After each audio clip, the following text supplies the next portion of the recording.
It's late, and I'm glad you're here. Tonight, I want to take you in a direction we almost never look. Not outward, across the stars. Not toward the nearest sun, or the far edge of what we can reach. We have walked those roads together before, on other nights. Tonight, we go up. And then, we go down. Because everything I have ever shown you on these long nights has been spread out sideways. Planets strung along a line, stars scattered across a plane, probes crawling out toward the dark, but always outward, always along the flat. All of it lies in a single thin sheet of light, and a sheet has a top and a bottom. Two directions we forget we even have. So let's start with something simple, and stranger than it sounds once you sit with it. We live inside a galaxy, and we almost never picture its true shape. The Milky Way is not a ball of stars, it is not a cloud, it is a disk. A vast, slowly turning wheel of a few 100 billion suns, somewhere between 1 and 400 billion of them, wound into spiral arms, with a swollen, bright bulge at the center and a thin, luminous sheet spreading out from it in every sideways direction. If you could rise far above it and look back, you would see a glowing pinwheel, arms curling out of a golden core, dark lanes of dust threaded between them, the whole thing wheeling around in silence. But if you drifted around and looked at it edge on, from the side, you would see something else entirely. You would see a line. A thin, bright blade of light with a bulge in the middle, like two fried eggs placed back to back. That edge-on view is the honest one. That is how flat our galaxy really is. Let the numbers arrive gently, because they are the whole story tonight.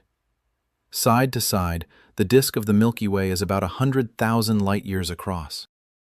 Top to bottom, through the thin, star-forming layer where suns like ours are born and live, it is only around 1,000 light-years thick. 100 to 1. The galaxy is roughly 100 times wider than it is deep. Here is one way to feel that. A beam of light, the fastest thing there is, would need 100,000 years to cross the disk from edge to edge. But to cross it the short way, straight through the thin, bright layer, top to bottom, that same beam would take only about 1,000 years. Go sideways, and it is 100,000-year journey. Go up, and you are out in 100th of the time. Think about what that means for the shape of the thing. If you shrank the whole Milky Way down to the width of a large dinner plate, the bright layer we live in would be thinner than the plate itself. Thinner than a sheet of paper laid flat on a table. Thinner than a coat of varnish on wood. That is the shape of the thing we are inside. Not a swarm, not a sphere. A disk, almost impossibly flat, turning in the dark, once around every 230 million years, and we are not near the center of it. We live far out toward the rim, roughly 26,000 light-years from the core, tucked into a modest spiral feature we call the Orion Arm, a minor spur between two grander arms. We ride around the galactic center at something like 230 kilometers every second, and even at that speed, one single lap takes 230 million years. The last time the sun was where it is tonight, the first dinosaurs were only beginning to walk the Earth. We have been around the galaxy perhaps 20 times since the sun was born, and not once has anything looked quite the same. But all of that motion, all that speed, all that turning is sideways. It carries us around the disk, along the flat, forever in the plane. And think about the journeys we have taken together on these nights. We have followed the two Voyager probes out past the planets, into the first thin edge of interstellar space. We have asked how far a human being could ever travel and reached toward the nearest star, 4 light-years off, and found even that almost impossibly far. We have wandered out to the edge of what we can see. Every one of those journeys went sideways. Out through the planets, out toward other suns, out along the arms, all of it within the plane, along the flat, threading through the crowd of the disk. Because that is where the interesting things are, and that is where we can reach. Outward, along the sheet, has been the whole story. But there has always been another way to go. Not out, but up. Not along the disk, but straight through its face. And in all our nights of looking outward, we have never once turned and gone that way, perpendicular to everything, out of the top of the galaxy, or the bottom. That is the one direction left. And tonight, at last, we take it. There is a small, telling detail hiding in this, too. Our own solar system, the neat plane on which the planets orbit the Sun, is not lined up with the galaxy at all. It sits at a jaunty angle, tilted more than 60 degrees to the galactic disk. So even up, as your world knows it, straight up off the top of the Earth, is not up out of the galaxy. Nothing about our little neighborhood is squared away with the great wheel we belong to. We are tilted passengers on a flat, spinning thing. And here is the detail that stopped me the first time I really understood it. We are not even sitting neatly in the middle of that thin, bright layer. Right now, tonight, the Sun rides a little above it. Careful measurements, using the stars and gas around us as markers, place us roughly 20 parsecs north of the exact midplane of the galaxy. That's about 60 light-years straight up, above the true center line of the disk. 60 light-years is nothing against 100,000. On the scale of the Milky Way, we are a mote, sitting just off-center inside a sheet of light, drifting slowly upward through it. But that small offset means something quietly wonderful. It means the galaxy genuinely has an above and a below, and from where we sit, we can tell the two apart. Now hold the whole familiar night sky in your mind for a moment. Every bright star you can name, the planets tracing their slow lines, the soft, glowing band of the Milky Way itself, arching over a dark horizon on a clear summer night. Almost all of it lies sideways. All of it lies within the plane. When you look up at that misty band of the Milky Way, you are not looking up out of the galaxy at all. You are looking along it, edge on, the long way, straight through the crowded disk from the inside. That glow is the combined light of billions of distant suns, stacked one behind another through the thickness of the wheel, too far and too many to see one by one. And because you are looking the long way, through all that gas and dust, there is a great deal you cannot see. The dust lanes in the plane hide whole regions of the sky behind them. Along the Milky Way's band, our view is blocked, smeared, reddened. The flat of the galaxy is, in a real sense, the direction we are most blind. But a disk has two faces, and there is a direction that points straight out of it, perpendicular to everything, up through the top of the sheet and down through the bottom. Almost nothing you have ever noticed in a night sky lies that way. Those directions point at two quiet, unremarkable patches of sky, one in the north and one in the south, that most people never learn the names of. And yet, as we will see, those two forgotten patches are the most important windows we have. So let me ask the question this whole night is built around. What is up there? What hangs directly above the galaxy and directly below it? The first surprise is that the answer is not more of the same. Leave the disk in either direction, and the crowd thins astonishingly fast. Rise just a few thousand light-years straight up, and the gas falls away. The dust clears. The young blue stars, the nurseries, the spiral arms, all of it sinks behind you, back down into the plane. And you find yourself in something older and dimmer and vastly emptier than the bright wheel you came from. There is a whole hidden architecture up there, above and below us, that we almost never think about.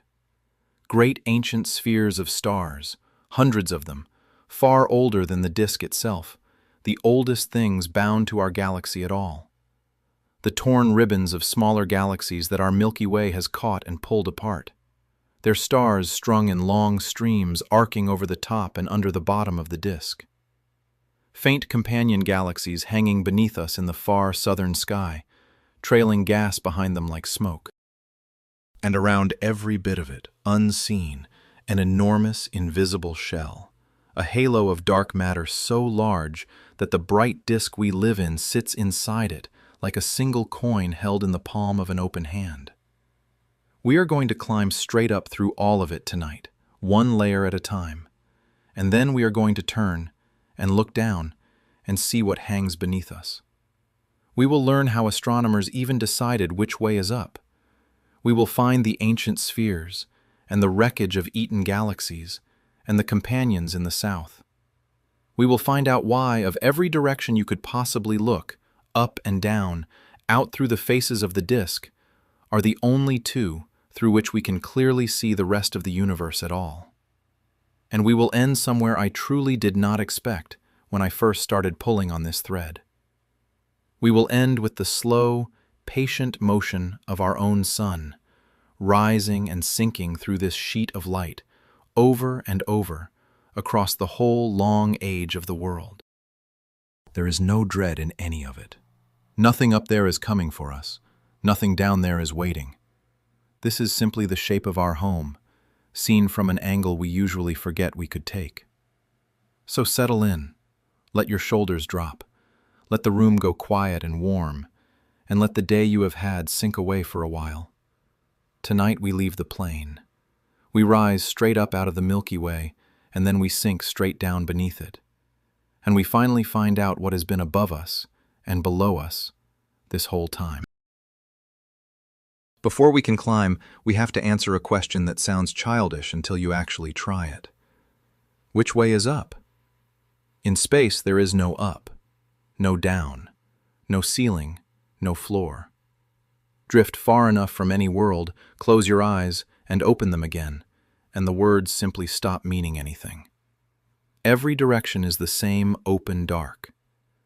And yet our galaxy hands us an up and a down for free because it is a disk. A disk has a flat face, and any flat face defines a direction that stands straight out of it, at a perfect right angle to the whole thing. That is our up. Not up towards some particular star, but up out of the plane, perpendicular to the great wheel, pointing away from its bright surface into the empty dark above.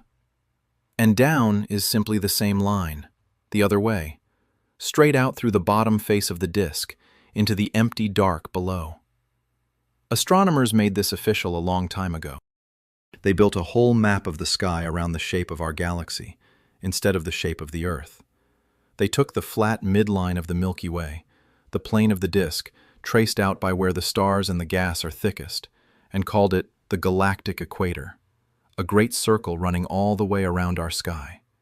It follows the misty band of the Milky Way, near enough, right around the heavens.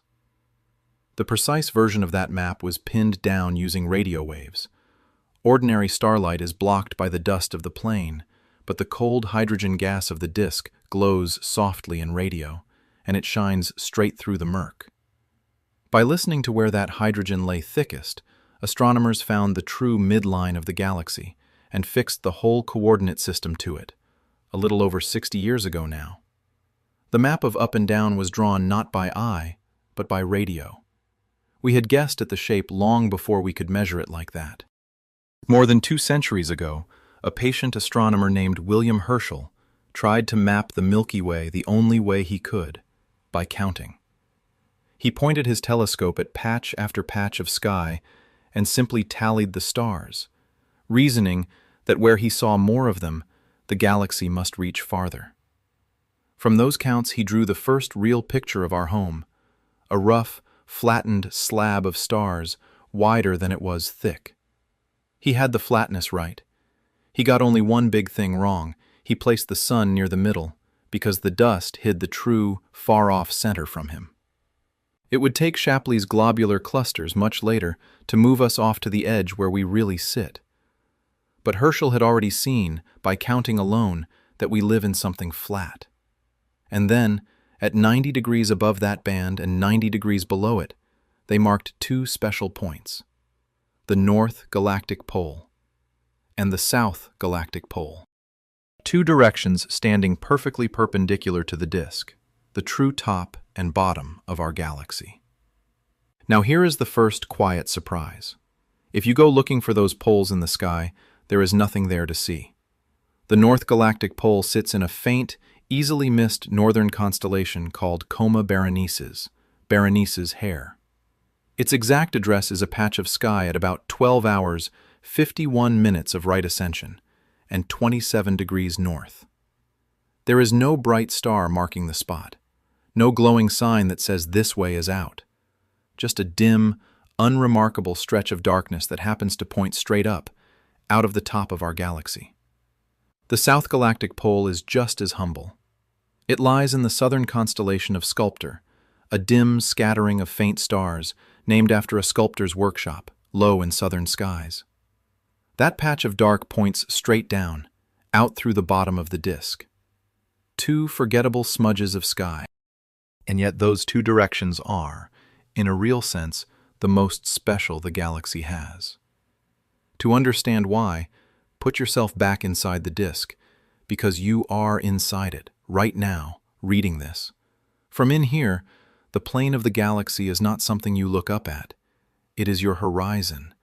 It wraps all the way around you as that soft band of the Milky Way, that misty arch of stacked, distant starlight rising out of one horizon and sinking into the other. When you lie on your back on a dark summer night and watch that band cross the sky, you are looking edge-on along the plate you live on. Everything crowded and bright and busy, the arms, the nurseries, the dust, the great majority of the stars, all of it lies along that band, in the flat, sideways in every direction. The two poles, north and south, sit at 90 degrees to all of it, straight up above the band, straight down below it, pointing out of the crowd into the thin, clean dark. And that difference, between looking along the disk and looking out through its faces, changes everything about what we can see. Look along the plane, into the thick of the Milky Way's band, and you are trying to see through the entire width of the galaxy, through 100,000 light-years of stars and gas, and above all, dust. That dust is the problem. It is thin, cold, sooty stuff, strung in long lanes through the disk, and it is very good at swallowing light. Along the plane, it blots out whole regions of the sky behind it. It is why the band of the Milky Way is mottled with dark rifts and gaps. Those are not holes in the stars, but clouds of dust standing in front of them, hiding what lies beyond. Astronomers have a name for the band of sky that the disk hides from us. They call it the zone of avoidance. For a long time, it was simply a blank. Roughly a tenth to a fifth of the entire sky beyond our galaxy, walled off, not because nothing is there, but because our own disk stands in the way, edge on, blocking the view. And it is not nothing back there. There are whole galaxies hidden behind the band, and even great crowds of galaxies. There is a vast, faint pull on our galaxy's own motion, drawing us across the universe towards something enormous, something that sits, maddeningly, right behind the thickest part of the Milky Way's dust, where we can barely make it out. We have only recently begun to map some of what hides there, using radio and infrared light that can slip through the murk where ordinary starlight cannot. Along the plane, we are forever looking through a fogged, dirty window at night.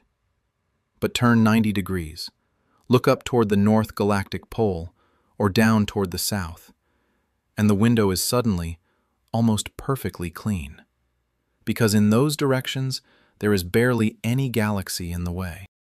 Just the thin top of the disk, a scattering of nearby stars, and then nothing of ours. Just open, transparent dark all the way out. That is the great irony sitting at the heart of tonight. The two directions with the least in them, from our galaxy's point of view, the emptiest, most forgettable patches of sky, are the two directions through which we can see the rest of the universe most clearly.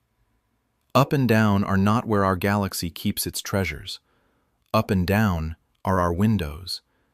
And here is a small, lovely piece of proof, sitting right where you would hope. In Coma Berenices, that same faint constellation that holds the North Galactic Pole, there is one of the richest crowds of galaxies in the nearby universe, the Coma Cluster, a swarm of thousands of galaxies far beyond our own. We can see it precisely because we are looking straight up, out of the top of the Milky Way, into a sky that is no longer cluttered with our own stars. Look out the clean window, and the first thing you find is other galaxies, in their thousands.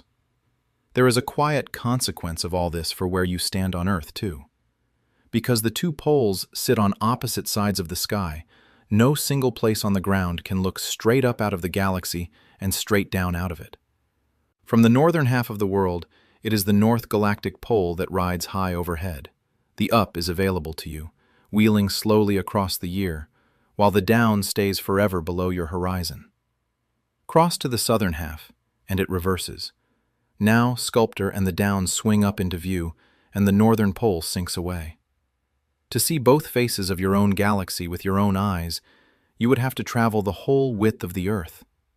Most of us live our lives only ever able to look one way out of the disk, up or down, but never both. We will come back to those windows near the end of this journey, when we ask what they have actually shown us. It is more than you might ever guess. But for now, just hold the frame in your mind. Two poles. Two humble patches of sky, one north, one south. The disk as our horizon, and those poles standing straight out of it, above and below. That is the road we are going to travel tonight. Not sideways, through the crowd and the dust, but up, through the clean dark, out of the top of the galaxy, and then down, through the bottom. So we know which way is up now. We know where the door is. In a moment we are going to step through it and start to climb. But first it is worth pausing inside the thin, bright layer we are leaving to really feel how thin it is and how strange it is that so much of everything we love is packed into so shallow a sheet of light. Because once we rise above it, we will not find much at all. And the emptiness up there, as we are about to see, is its own kind of beautiful. Before we rise out of the disk, let's stay in it for just a little longer, because it deserves a closer look than we usually give it. We call it the plane, the disk, the flat, as if it were a single sheet, all one thing. It isn't. Even top to bottom, in that thin 1,000 light years, the galaxy has structure and history folded into it. The layer we actually live in has a name. Astronomers call it the thin disk. And it is where almost everything we think of as our galaxy happens. The thin disk is the bright, active, living skin of the Milky Way. It holds the cold gas and the dark dust. It holds the spiral arms, glowing with the light of young, hot, blue-white stars. And those arms are stranger than they look.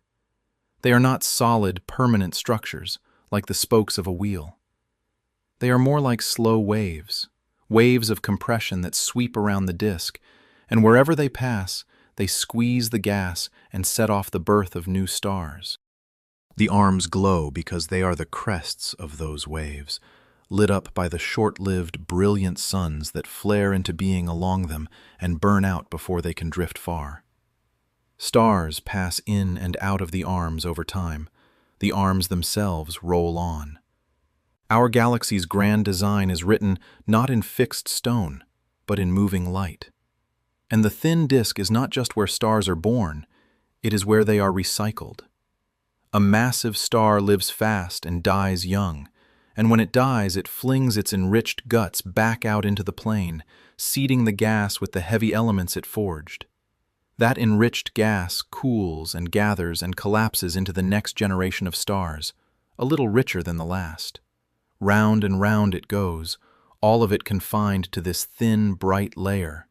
Gas into stars, stars into death, death back into gas. The disk glows because it is alive with that cycle, a shining, turning engine of birth and return, only 1,000 light years deep. Everything above and below it, as we will find, has stepped out of that cycle long ago. And that living skin is thin. Its stars are packed into a layer only around 1,000 light years deep, and the very youngest, brightest stars, and the gas they form from, hug the midline even more tightly than that, in a sheet only a few hundred light-years thick. Against 100,000 light-years of width, that is almost nothing. It really is the sheet of paper on the dinner plate. It really is the shine on the surface of a spun coin. Our own corner of it is quiet and ordinary, and I find that comforting. The sun sits in a small, sparse bubble of hot, thin gas, the leftover breath of ancient exploded stars, a cavity blown clear in the interstellar medium by supernovae that went off, near us, millions of years before the first humans. We drift through the inside of that bubble now, with the nearest spiral arm on one side and open lanes of dark cloud in the distance. No great drama. Just a modest, cleared-out neighborhood 2/3 of the way to the rim. That bubble has a history of its own, and it is written above and below us. A chain of massive stars, born together long ago, died in a slow drumroll of supernovae over the last several million years, and their blasts swept the gas clear, hollowing out the great cavity we sit inside. The sun only wandered into it a few million years ago. On its long orbit, we are passing through a clearing that older stars blew open before us, and one day we will drift out the other side into denser gas again. The walls of that clearing, the swept-up gas and the young stars strung along it, arch over our heads and under our feet in a great tilted ring. Even our own small pocket of the galaxy, it turns out, was shaped by stars that lived and died above and below us. Nothing here is quite as still or as settled as it looks on a calm night. Why is the layer so flat at all? The answer is spin and patience. Long ago, the material that became our galaxy was more of a shapeless, turning cloud. But a turning cloud cannot stay a ball. As it collapses, all that gas collides with itself and settles and averages out its motion, until what is left is spinning smoothly around one axis, in one plane. The same thing shapes a pizza when the dough is spun in the air. The same thing flattens the rings of Saturn to a razor's edge. Spin plus time equals a disk. Our galaxy is simply the grandest example of it we will ever live inside. Though even our great flat sheet is not perfectly flat. Out toward its edges, far beyond us, the disk is gently warped, bent up on one side and down on the other, like a vinyl record left too long in the sun, or the brim of a soft hat. And it flares, growing thicker toward the rim. That warp is a fingerprint of the galaxy's restless life, very likely stirred by the pull of the companions and the collisions we will meet later tonight. Even the sheet we live in is quietly bent by the things above and below it. And the thin disk is not the whole story of up and down. Wrapped around it, above and below, there is a second, puffier layer, the thick disk. The thick disk is older and taller. Its stars reach up to a few thousand light-years above and below the mid-plane, 3 or 4 times higher than the thin one. And they are a different breed of star. They are old, poorer in the heavy elements that later generations are rich in, and they move differently, swinging higher above the plane, plunging deeper below it, as if something long ago stirred them up and never quite let them settle back down. That is exactly what many astronomers now think happened. The thick disk may be a kind of fossil, a record of a more violent youth, when our galaxy was smaller and was struck and shaken by something falling into it. We will meet the likely culprit later tonight, up in the halo, in the wreckage of an ancient collision. For now, just notice. Even the flat has an old layer and a young one, an ancient, puffed-up past wrapped around a thin, bright present. And we, the sun and its planets, sit inside the thin one, but not, it turns out, at rest. Here is where our own small motion comes back and grows stranger. We already know the sun rides about 60 light-years above the exact midplane of the galaxy. But we are not parked there. We are moving. And not just sideways, around the galactic center, we are moving up and down, through the plane itself. The sun bobs. As it circles the galaxy, it also rises gently above the midplane, slows, sinks back down through it, passes below, slows again, and climbs back up, over and over, like a horse on a carousel that gently rises and falls as it goes around. Think of a needle stitching through a long piece of cloth. The thread runs forward the whole time, but the needle keeps dipping through the fabric and back out, again and again. That is the sun's real path through the galaxy, forward, but weaving up and down through the bright sheet as it goes. We are not riding on the disk so much as sewing through it. What pulls us back each time is simply the weight of the disk itself. All those stars, all that gas, packed into the midplane, have a gravity of their own. Rise above the sheet, and it tugs you gently back down. Fall below it, and it pulls you back up. So we oscillate, endlessly, in a slow, vertical sway. One full up and down cycle takes somewhere in the range of 60 to 70 million years, with a pass through the midplane itself every 30 million years or so, though the exact numbers are still argued over, because weighing the disk from inside it, while riding through it, is a genuinely hard thing to do. Right now, we are on the upper side of one of those swings, drifting slowly higher, a little above the crowd. In tens of millions of years, we will sink back down through the brightest, densest part of the sheet and then out the other side, below the plane, before the disk reels us back up again. I find that quietly moving. The sun is not fixed in the flat. It is threading through it, endlessly, on a rhythm far slower than any life, far slower than any species, far slower than the whole span of our kind. We are, very gently, always either rising or falling through the light, and we never feel a thing. No wind, no sense of motion, just a small world, sewing its slow stitch through a sheet of 100 billion suns. We will come back to that rhythm right at the very end of tonight, because it may be tied to more than we thought. But hold it for now, softly, because it also sharpens the picture of what we are about to do. When we leave the disk, when we climb straight up out of the plane, we are exaggerating, in one grand imaginary journey, the very thing the sun does a little of all the time. And it tells us what to expect up there. Everything that makes the disk bright and busy is a crowd effect. The stars are close because they are packed into a thin sheet. The gas glows because it is dense. The new suns form because there is raw material pressed together. Lift out of that sheet, and all of it falls away beneath you. The density drops. The gas thins to almost nothing. The star-making stops. The color cools from blue-white youth toward the dim red-gold of age. Above the thin disk, above even the thick disk, the galaxy does not end, but it changes utterly. It stops being a place of birth and becomes a place of memory. Fewer stars, older stars, wider, lonelier orbits arcing far up over the top of everything. That is where we are going next. Straight up, out of the bright sheet we were born in, into the great dim sphere that surrounds it. So take one last look around the layer, the arms, the dust, the newborn suns, the warm, crowded plain where every star you have ever wished on lives, and then let it sink away below us, because it is time, finally, to climb. So let's do it. Let's leave the plane. Imagine rising, very slowly, straight up out of the disk, up toward that faint patch of sky in Coma Berenices, up out of the top of the Milky Way.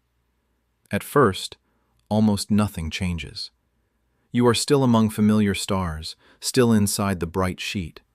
The sun is just one more point behind you now, lost in the crowd. But keep climbing. A few hundred light years up, then 1,000, and slowly the world beneath you begins to change. The last thin lanes of dark dust slip away below. The great clouds where stars are born, the pink, glowing nurseries, sink down into the sheet behind you.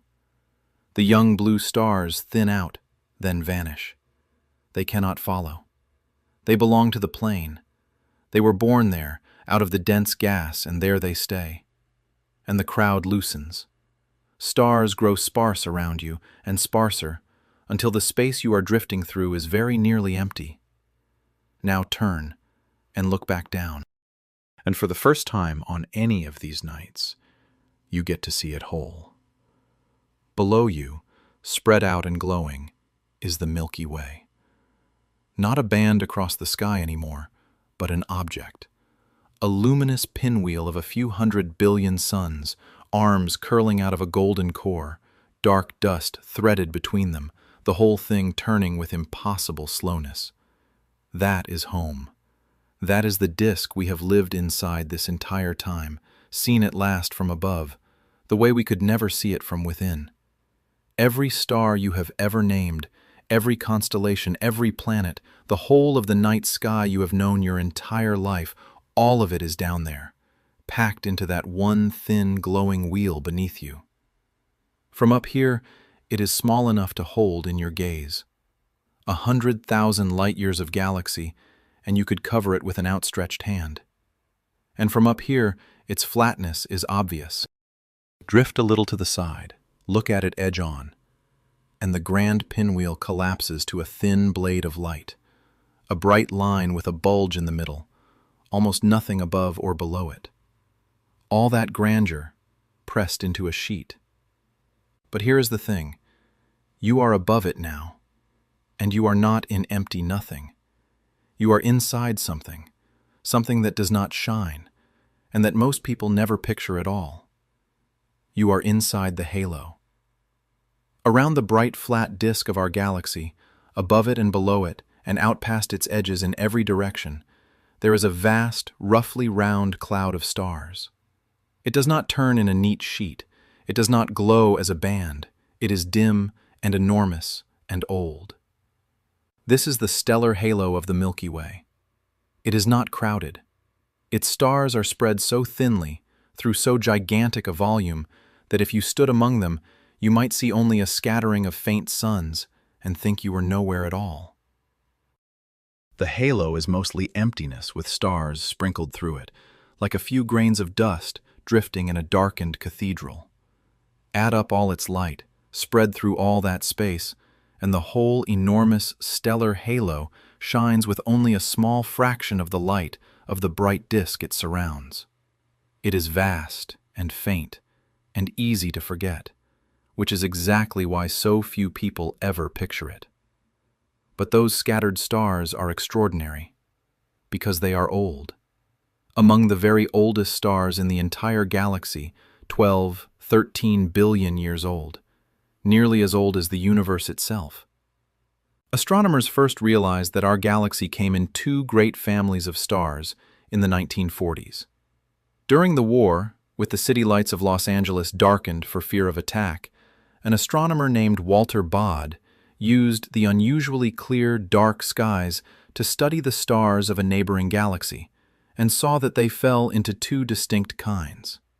One kind, young and blue and rich in heavy elements, lived in the bright disk. He called them Population 1. The other kind, old and reddish and poor in heavy elements, lived in the bulge, and above all, out in the halo.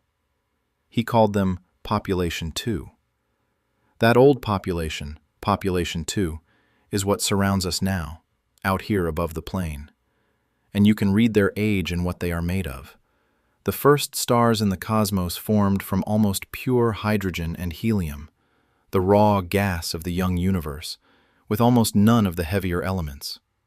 Only later generations, forged in the cores and the deaths of stars, enriched the gas with carbon, oxygen, iron, all the rest, including the atoms that later made planets, and oceans, and us. The halo stars are poor in those heavy elements, startlingly poor, and that poverty is a kind of birth certificate. It tells us they formed early, before the galaxy had a chance to enrich itself, before there was a proper disk at all. They are survivors from the Milky Way's very first chapter. Some of them are so pure, so nearly free of heavy elements, that they may be almost first-generation stars, witnesses to the dawn of the galaxy, still burning quietly out here above the plain, having outlasted everything that came after them. When we find one of these ancient iron-starved stars drifting through the halo, we are looking at a fossil older than the disk, older than the sun, older than nearly anything else we can point a telescope at. Astronomers hunt for them deliberately, sifting through millions of stars to find the rare few that are almost empty of metals. Each one is precious, because each one carries, locked in its light, a chemical fingerprint of the universe as it was before that star formed, a sample of the gas from which it condensed when the cosmos had barely begun to make anything heavier than helium. In the atmosphere of a single ancient halo star, we can read the leftovers of the very first stars of all, the ones that lived and died before it, and seeded its gas with the first faint pinches of carbon and iron. These wandering old suns, high above and far below the plane, are among the oldest readable objects in existence. The disk keeps burning through its stars and remaking them, but out here in the thin, quiet halo, the past is preserved, drifting, almost untouched. They move like survivors of something ancient, too. The disk stars, like the Sun, glide around the center in neat, near-circular orbits, all in the same flat plane, all the same way. Orderly, settled. The halo stars do nothing of the kind. They fall on long, steep, wildly tilted orbits, plunging in toward the center, swinging far up above the plane, diving back down through it, out the other side, and back again. Every one on its own tilted ellipse, in its own direction, with no shared plane at all. When one of them passes through the disk, through our neighborhood, we see it only for a moment. A lonely old star cutting across our sky at a strange angle, at a strange speed, on its way from far above the galaxy to far below it. A visitor from the halo, just passing through the light. Astronomers can pick certain of them out from far off, old pulsing stars called RR Lyrae, faint and regular as metronomes that serve as markers scattered through the halo, letting us trace its shape and size by their steady beat. And a rare few of the stars out here are not old wanderers at all, but fugitives, thrown upward out of the galaxy at unbelievable speed. Deep at the center of the Milky Way sits a giant black hole, and every so often it catches a pair of stars, swallows one, and flings the other away with a colossal gravitational kick. The unlucky survivor is hurled outward at thousands of kilometers a second, fast enough to climb straight up out of the disk, cross the whole halo, and escape the galaxy forever. Astronomers have caught a handful of these hypervelocity stars in the act, racing up and out through the halo on one-way journeys into intergalactic space, never to return. So the up is not only where the oldest things drift, it is also the exit, the direction along which the occasional star is thrown clean out of the galaxy, into the dark between the galaxies, alone. And you would have to climb a very long way to leave it all behind. The bright disk gives out after 1,000 light-years, but the stellar halo keeps thinning outward for tens of thousands more, its faint old stars and clusters scattered through a volume that dwarfs the disk entirely. To truly rise above the Milky Way, above the last of its stars, you would climb not 1,000 light-years, but 100,000 and more, straight up, before the galaxy finally fell away beneath you and became just one more island of light in the dark. The up goes on, far past where the brightness ends. Take a moment to feel what it is like out here, in the halo, above the plane. It is quiet in a way the disk never is. Down in the bright layer, the sky is crowded, stars everywhere, gas glowing, the band of the Milky Way blazing across the heavens. Up here, there is almost nothing. A scattering of faint ancient suns, most of them small and red and dim, spread so far apart that each one is utterly alone. No nurseries, no new light being born, no neighbors close enough to matter. If you drifted here, on some cold old world circling one of these halo stars, your sky would be nearly empty, a sparse dusting of distant points, and, hanging off to one side, the great glowing wheel of the disk, seen from outside and below, turning with unbearable slowness. You would live your whole long life above the galaxy, looking down on the bright, crowded plane you came from, a bystander to all its busy light. That is the halo. Not a place of events, but a place of waiting, old and patient, and almost perfectly still. The disk is where the galaxy happens. The halo is where it remembers, in silence, high above and far below. So the halo is not a place stars live so much as a place they travel. A great, dim, spherical swarm, tens of times taller than the thin disk is thick, holding the bright wheel at its center like clear water holding a single bright leaf. And there is a long argument, running through all of this, about how the halo came to be. One old idea held that the whole galaxy formed in a single great swoop, a vast cloud collapsing quickly, leaving its oldest stars stranded out here in the halo as it fell inward and flattened into a disk. A rival idea said no. The halo was assembled, piece by piece, out of dozens of smaller galaxies that fell in over billions of years, each one leaving its stars behind. For decades, no one could be sure which story was right. But as our maps of the halo have sharpened, the answer has come into focus, and it leans hard toward assembly. Because the halo, as we are about to see, is not smooth. It is full of arcs and clumps and ribbons, the unmistakable seams of a thing built out of other things. The truth is probably a little of both, layered one inside the other. There seems to be an inner halo, closer in, whose stars lean gently in the direction the galaxy turns, as though they belong at least partly to our own early collapse. And around it a fainter outer halo, reaching much higher above the plane and much deeper below, whose stars are even more mismatched and disordered, a looser cloud of pure debris gathered from the outside. Read together, the two nested halos tell a two-part story. A galaxy that was born, and then grew by devouring, and kept the evidence of both, stacked one atop the other, high in the quiet above and below the disk. And I think that is the first real answer to the question we started with. What is straight up above the galaxy? Not more disk. Not more arms and nurseries and young blue suns. Above the galaxy is the halo, old, sparse, and quiet, made of the galaxy's first and eldest stars, moving on paths that ignore the plane entirely. It is the Milky Way's memory. The disk is where the galaxy lives its bright present. The halo is where it keeps its deep past, the leftover scaffolding of how it was built, still hanging there, above us and below us, faint and enormous and patient. But the halo is not only loose, scattered stars. Suspended within it, up in that dim, quiet sphere, there are structures.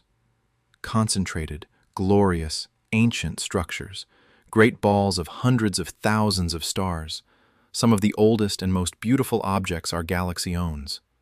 They orbit up out of the disk, high into the halo, and plunge back down through it. They were here before the disk finished forming, and a few of them may not even be ours by birth. They may be the stolen hearts of other galaxies our own once devoured. They are the globular clusters, and they are where we are going next, the ancient spheres, hanging in the dark above and below the Milky Way. So keep drifting upward, out here in the thin, cold quiet of the halo. Let the pinwheel turn slowly beneath you.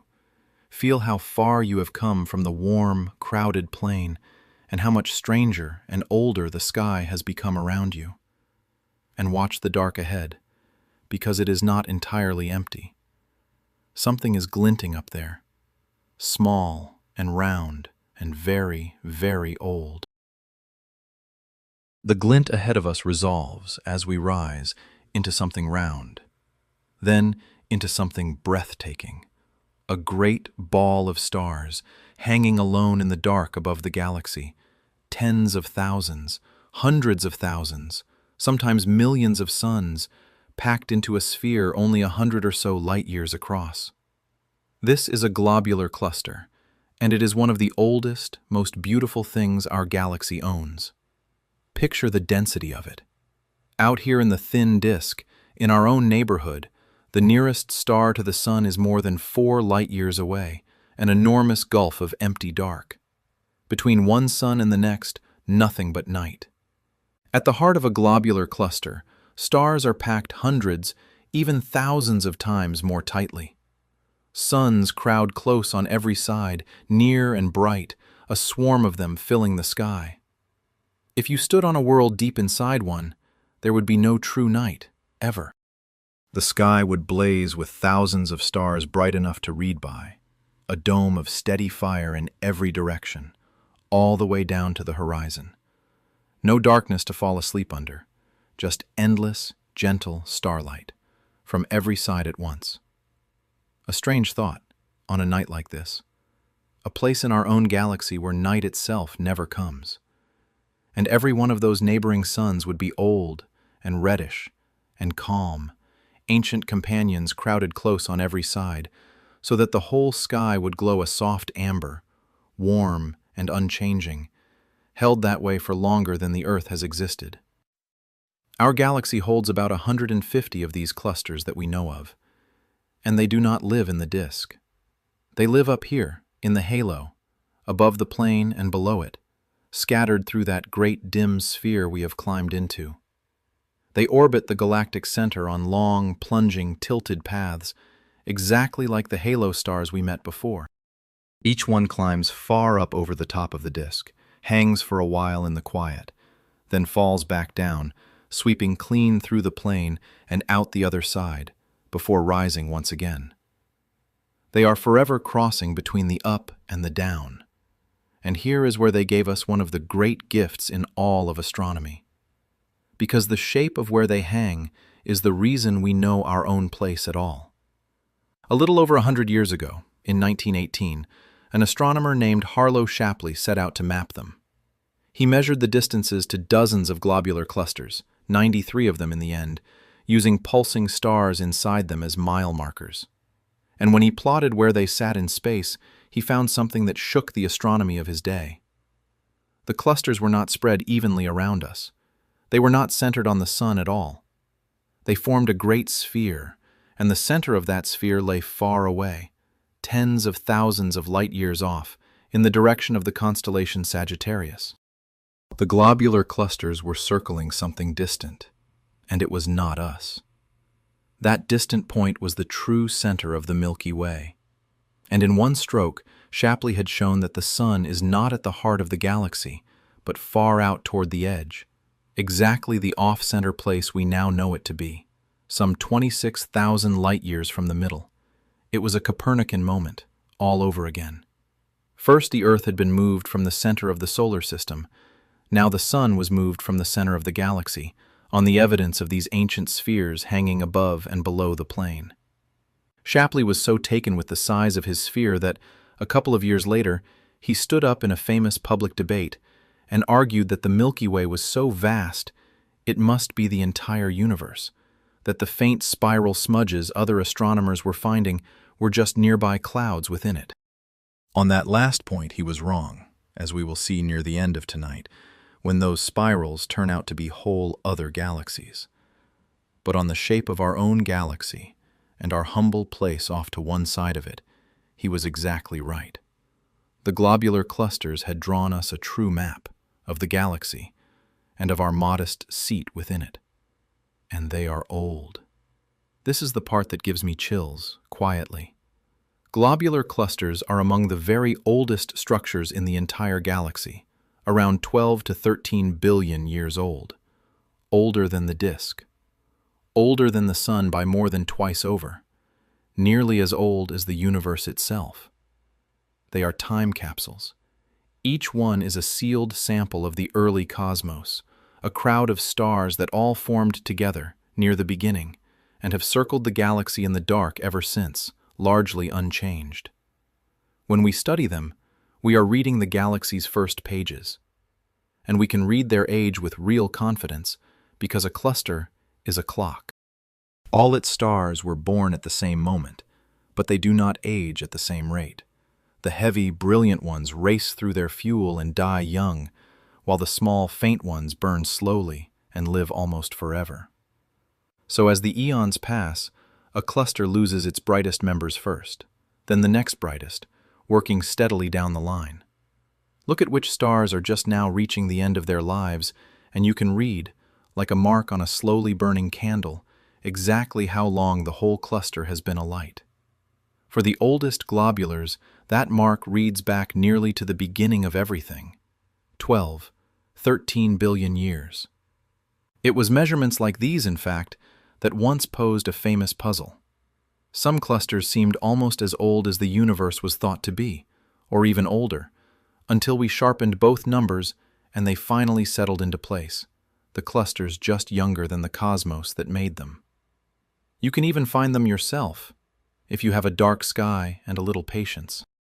The closest of them, a cluster called M4, floats only some 5,000 to 7,000 light-years away, near the bright red star Antares in Scorpius. In the far south hangs 47 Tucanae, the second most brilliant of them all, a tight blaze of stars about 16,000 light-years off. And high in northern summer skies rides the great cluster in Hercules, M13, 25,000 light-years away, and still, through a small telescope, a soft ball of uncountable suns. Each one you find is a piece of the deep past, hanging above or below the plane, exactly where it has hung since before the Earth existed. They are not entirely frozen, though. A globular cluster is a slow, gentle machine. Over billions of years, its stars trade tiny tugs of gravity, and now and then one is flung out to drift off into the halo alone. Bit by bit, over spans of time that dwarf the age of the Earth, the clusters slowly evaporate, leaking stars into the dark. The ones we see are the ones sturdy enough to have survived that leak for 12 billion years, and even they will, one distant day, dissolve. Inside them, stars sometimes pass so close that they merge or swap partners, making odd, two blue stars that look younger than they have any right to be. Little anomalies born of the crowd. And the galaxy itself is slowly wearing them down. Remember that these clusters do not simply hang in the halo. They orbit, plunging down through the disk and back out, over and over. Each time a cluster punches through the crowded plane, the gravity of all that gas and all those stars gives it a jolt and shakes a few more of its members loose. Astronomers call these disk crossings tidal shocks, and every one of them strips away a little more of the cluster.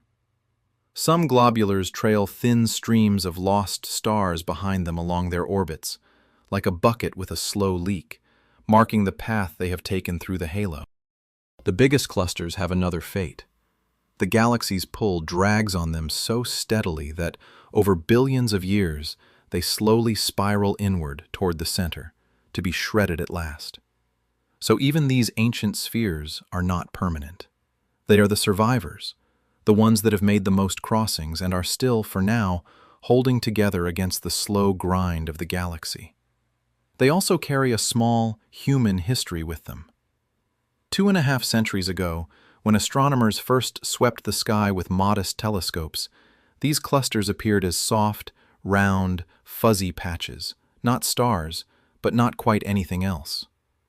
One famous comet hunter kept a careful list of them precisely so he would stop mistaking them for comets, and dozens of the brightest globulars still carry the catalog numbers he gave them.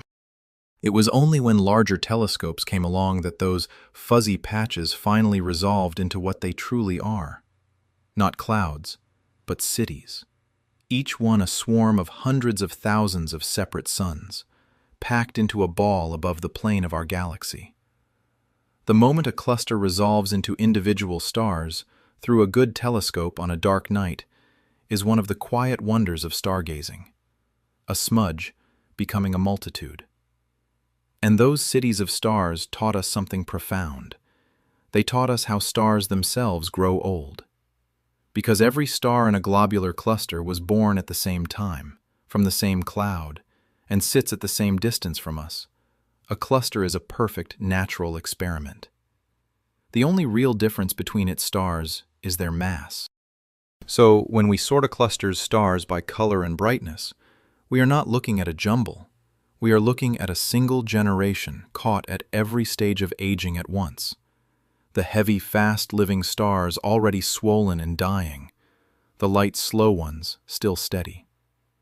From patterns like these, read in cluster after cluster hanging above and below the plane, we first learned the life story of the stars, how they are born, how they burn, how they swell and cool and die. The ancient spheres of the halo did not only mark the shape of our galaxy, they handed us the biography of the stars themselves. But the grandest of them all hangs in the southern sky, and it has a name worth knowing. Omega Centauri. Omega Centauri is the giant among our clusters. Not 100,000 stars, but something like 10 million, wound into a glowing ball nearly 150 light-years wide. On a dark night far from any city, you can see it with your own eyes. A fuzzy star that is not a star at all, but a city of millions. And Omega Centauri holds a secret that turns our whole story sideways. It may not be a true cluster at all. Ordinary globular clusters are simple. All their stars formed together, at one time, from one cloud, so they all share the same chemistry, like siblings. But Omega Centauri's stars do not. They come in several distinct populations, of different ages and different makeup, as if it were assembled from more than one batch, over more than one era. The leading explanation is startling. Omega Centauri may be the stripped heart of a whole dwarf galaxy, a small galaxy that the Milky Way caught long ago and tore apart, pulling away its outer stars and leaving only the dense core behind. What we see as our largest star cluster may be the surviving nucleus of one of our galaxy's ancient victims. There may even be a black hole hidden at its center, of a size that ordinary clusters have no business owning, another hint that it was once the beating heart of something bigger than itself. If that is right, then when you look up at Omega Centauri, that soft, fuzzy star you can see with your own eyes on a dark southern night, you are not looking at a cluster of the Milky Way at all. You are looking at the embalmed core of a whole separate galaxy, one our own killed and consumed billions of years ago, keeping only its dense heart as a trophy, forever circling the thing that destroyed it. The largest, most beautiful star cluster in our sky may be a tombstone. And that idea, that some of these ancient spheres are not native at all, but stolen, is the thread that pulls us into the next part of the sky. Because the halo above and below us is not only old stars and beautiful clusters, it is also a graveyard. Those plunging orbits, those tilted paths that ignore the disk, they are a clue. Things that fall through the galaxy at wild angles, out of the plane, often did not form here at all. They were captured, pulled in from outside, and torn apart in the pulling. Some of the globular clusters hanging above us tonight were very likely born in other, smaller galaxies, galaxies the Milky Way met and swallowed and unraveled, keeping their densest cores as trophies in its halo. So when you look up at a globular cluster, glittering in the dark over the top of the disk, you may be looking at the last surviving piece of a galaxy that no longer exists. A single, bright relic, orbiting the thing that ate the rest of it. Hold that thought as we climb higher, because those eaten galaxies did not vanish without a trace. Their outer stars, the ones that were stripped away, are still up here too. Not gathered into neat spheres, but spread out in long, faint ribbons, arcing over the top of the Milky Way and under its bottom. The halo remembers everything the galaxy has ever consumed. And once you learn to see the ribbons, the quiet dark above us turns out to be full of the slow, silent wreckage of galaxies that came too close. So keep that in mind as we go on. Some of these glittering spheres are our own, born with the galaxy, and some are prizes, the last hard hearts of galaxies we destroyed, kept forever in the halo like heirlooms. Either way, they are the oldest, most enduring things bound to us, and they will still be circling, high above and far below the plane, long after the disk itself has changed beyond recognition. That wreckage is where we go next. Once you know they are there, you cannot unsee them. The halo above and below us is threaded with ribbons, long, faint arcs of stars curving up over the top of the disk and down beneath it, the torn-apart remains of galaxies the Milky Way has caught. They are called stellar streams, and each one is a slow-motion crime scene. Here is how a galaxy is eaten. A small galaxy, a dwarf, with a few million or a few 100 million stars, wanders too close to the Milky Way, and our galaxy's gravity is not gentle. The near side of the little galaxy is pulled harder than the far side. That difference is the key. It stretches the dwarf. It draws it out along the line toward us. And over hundreds of millions of years, the little galaxy is pulled into a long, thin ribbon of stars, strung out along its own orbit. Some stars running ahead of where the dwarf used to be, some trailing behind. The dwarf itself slowly dissolves into that ribbon. Its stars keep following the same path it was on, but spread now into a great arc.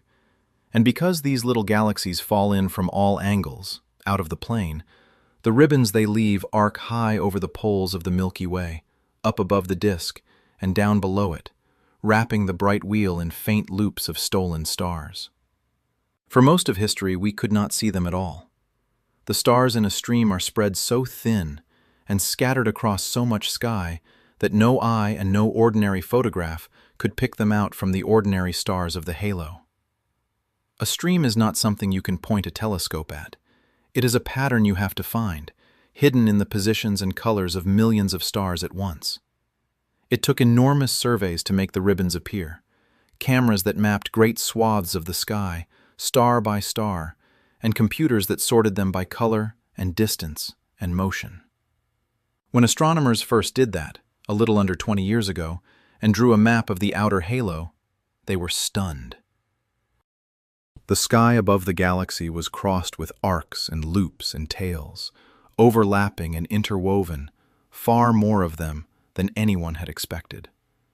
They called that first great map the Field of Streams, a quiet pun on an old film, and it changed how we saw our galaxy overnight.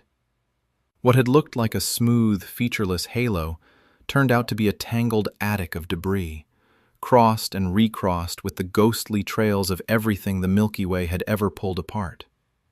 Our halo, it turned out, was not empty at all. It was a battlefield, gone still. And then came a spacecraft that changed everything.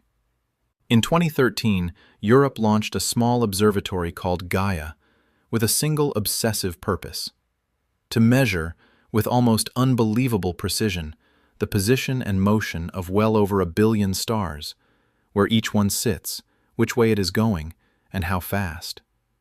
Nearly 2 billion suns, each pinned down and clocked.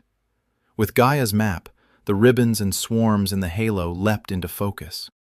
Because streams and eaten galaxies do not just look different, they move differently.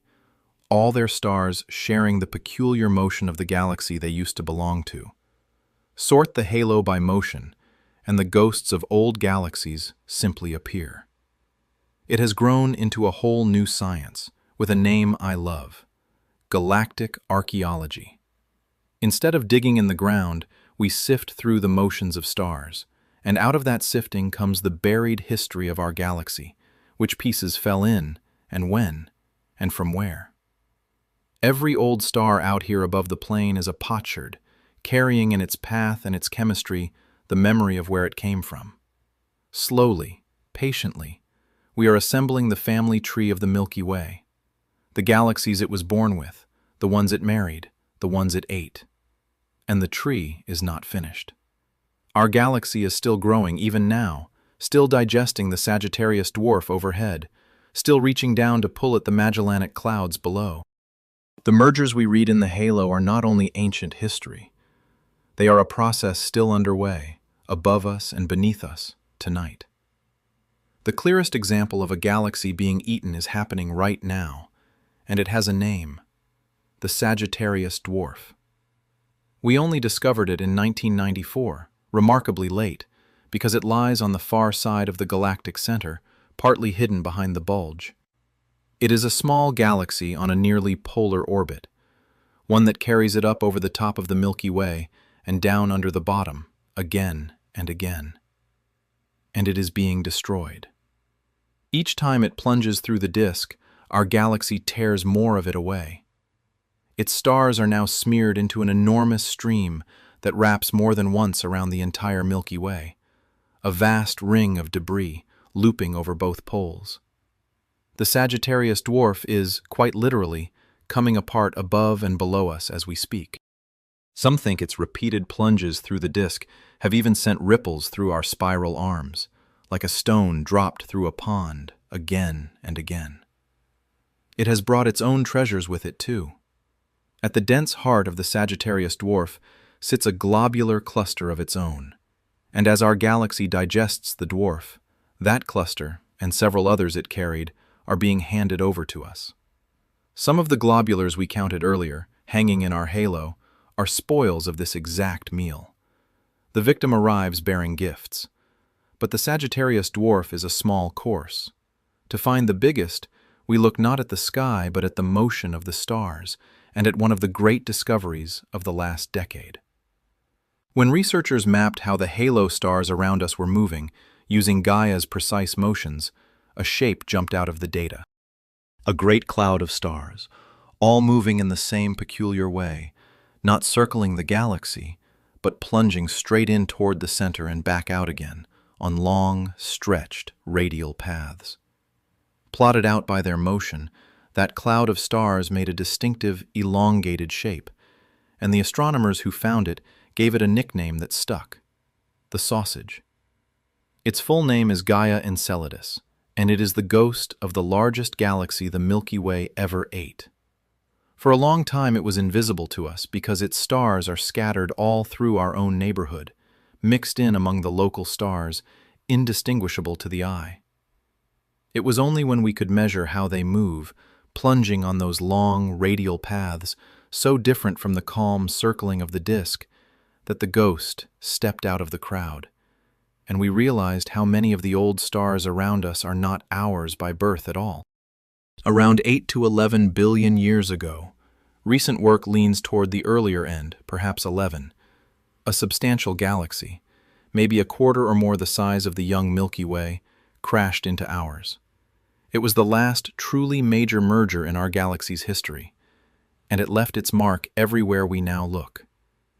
It poured tens of billions of suns worth of stars, gas, and dark matter into our halo, by some estimates 50 billion times the mass of the Sun. It very likely brought several of the globular clusters we counted earlier, captured trophies, now orbiting as our own. And its impact is thought to have violently stirred the old stars already here, puffing them up into that thicker, taller layer we met before. The thick disk may be, in part, the scar of the sausage. Those stars are still all around us. Every night, all through the Sun's neighborhood, there are stars moving on the sausage's ancient, plunging orbits, the scattered citizens of a galaxy that died before the Earth was born, before the Sun itself had formed. When we sort the nearby stars by their motion, a large fraction of the old ones turn out to be immigrants, refugees from that long-ago collision. We are, in a real and literal sense, living inside the remains of it. And the sausage and the Sagittarius dwarf are only the two we can name most easily. Threaded through the halo above and below us are fainter streams, older streams, the remains of smaller victims, thin, cold ribbons of stars, each one the ghost of a little galaxy that came too close. Some so faint we are only now teasing them out of the data. Some of them are so thin and so pure that they have become tools. There is a famous narrow stream, arcing across the northern sky, so delicate that astronomers watch it for dents, small gaps and kinks that might be left behind when an invisible clump of dark matter passes through it and tugs the stars aside. A ribbon of stolen stars, high above the galaxy, being used as a tripwire for the unseen. We will come back to that unseen presence soon. The halo is full of it. There is another way we tell the Eton from the native, and I find it beautiful. It is written in the star's chemistry. Every galaxy enriches its stars a little differently, seasoning them with its own particular blend of heavy elements as it ages. So a star born in a small galaxy that the Milky Way later swallowed carries a faint chemical signature, a recipe, subtly different from the stars born here at home. By reading that recipe in a star's light, astronomers can sometimes tell which vanished galaxy it came from, even long after the galaxy itself has dissolved into the halo. It is a kind of chemical fingerprinting of the dead. One of the earliest of these buried groups to be found, a tangle of stars all sharing the same odd motion and the same odd chemistry, was spotted decades ago, well before the great surveys, and named for the astronomer who noticed it. There are others now, more and more of them, each a scattered clan of immigrant stars, threading up and down through the halo, still recognizable by the galaxy they were born in. Put it all together, and the story is astonishing. The Milky Way we see, the calm, orderly spiral, is the sum of a long history of violence, all of it recorded above and below the plane. We can name some of the galaxies it ate, date roughly when it ate them, and even pick their individual stars out of the crowd around us by the way they move and the elements they carry. And the eating has not stopped. The Sagittarius dwarf will keep plunging through the disk until nothing of it remains but a ring of scattered stars. The Magellanic Clouds, below us in the south, are next in line. The great disk will keep growing, keep feeding, keep writing new streams into its halo for as long as there are smaller galaxies within its reach. We happen to be watching from the middle of an unfinished process, a galaxy still being assembled, above us and beneath us, one swallowed neighbor at a time. And ours is not special in this. When we turn our telescopes on other great galaxies, out through the clean sky, and expose them long and deep, we find the same thing wrapped around them. Faint shells and loops and ghostly plumes of stars in their outer halos, the leftovers of their own devoured companions, hanging above and below their own bright disks. Every large spiral we can study closely seems to be built the same way ours was, not born whole, but grown, by eating. The tidiness of a spiral galaxy is a kind of illusion, a bright, calm surface stretched over a violent history. And the record of that history is always kept in the same place. Not in the glowing disk, but out in the dim halo, above the plane and below it, where the wreckage can hang for 10 billion years, too faint to notice unless you know to look. Once you have learned to read the halos, you cannot see a galaxy as simply peaceful again. Every one of them is a survivor, wearing the ghosts of everything it has eaten. So the quiet halo, above us and below us, turns out to be anything but empty. It is a graveyard, and a museum both. Loops of the Sagittarius dwarf, still unraveling overhead. The scrambled stars of the sausage, threaded through our whole neighborhood. Faint, older streams arcing through the dark, and the globular clusters, some native, some the stolen hearts of the Eton. The Milky Way did not simply form, all at once, and sit still forever. It grew. It grew by finding smaller galaxies, pulling them in and taking them apart. And it kept the pieces, up here, above and below the disk, where the wreckage could hang almost undisturbed for billions of years. A great galaxy is a thing assembled out of dozens of smaller ones, and the receipts are all written in the halo. There is something humbling in that. Our grand, orderly spiral is, underneath, a thing built out of everything it has ever destroyed. And the record of it is written not in the bright, busy plane, but in the silence above and below, in the streams and the spheres and the strange plunging paths of the oldest stars. We ourselves are made partly of that history. The atoms around us, the clusters overhead, the immigrant stars next door. All of it is the galaxy remembering its meals. But not every small galaxy near the Milky Way has been eaten yet. Some are still out there, still whole, still shining, hanging beneath us, in the far southern sky, waiting their turn.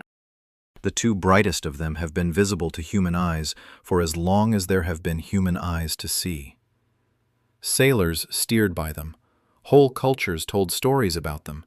They are not ghosts in the halo, but living galaxies, still whole, still making stars, and yet already, as we will find, beginning to feel the same pull that tore apart everything overhead. To look at them is to catch the process at its very start, long before it becomes a stream. And they are the next thing we look at, as we turn now from up to down. So let's turn the whole picture over. Let's stop rising and start to fall. Down, through the disk, out the bottom, toward that other humble patch of sky in the south, in the constellation of Sculptor. Down below the plane, the view is different from the north, because hanging beneath us, out in the near dark, are two of the most beautiful things in the entire sky. If you have ever been far enough south below the equator on a clear, dark night, away from any city, you may have seen them yourself. Two soft, glowing patches, off on their own, that look for all the world like torn-off pieces of the Milky Way that drifted away and got lost. They do not twinkle like stars, and they do not sharpen into anything through binoculars. They simply glow, softly and steadily, two pale smudges of light hanging in the southern dark, night after night, exactly where they have hung for all of human history. They are not pieces of our galaxy. They are galaxies in their own right. The large and small Magellanic Clouds, the two brightest companion galaxies of the Milky Way, hanging below us in the southern sky. People have watched them for as long as there have been people in the southern world. A Persian astronomer wrote of the larger one more than 1,000 years ago. The peoples of Australia and the Pacific and southern Africa wove them into story and song and season long before any telescope. The sailors who first carried European charts around the bottom of the globe named them after their voyage. And still they hang there, two soft clouds that never rise for half the world and never set for the other. The large Magellanic Cloud lies about 160,000 light-years away. The small one, a little farther, around 200,000. They are separated from each other by some 75,000 light-years, close neighbors, traveling together, the two of them bound in a slow dance as they move around our galaxy. They are ragged, irregular little galaxies, not grand spirals like ours, but loose, lopsided clouds of stars and gas, their shapes tugged and stirred by the Milky Way's pull. And the large one, especially, is no trifle. It holds billions of stars, and it is alive, furiously, gloriously alive with the making of new suns. Inside it burns the Tarantula Nebula, the single largest and most violent star-forming region anywhere in our whole neighborhood of galaxies. It is a cauldron of thousands of newborn stars, some of them among the most massive suns known anywhere, lighting a cloud of gas so vast that if it sat where the nearest bright nebula to us sits, it would fill a huge span of our sky and cast shadows on the ground at night. The most spectacular nursery we know of is not in our galaxy at all. It is down there below us, in a companion. And the large cloud gave us something else, a gift and a warning within living memory.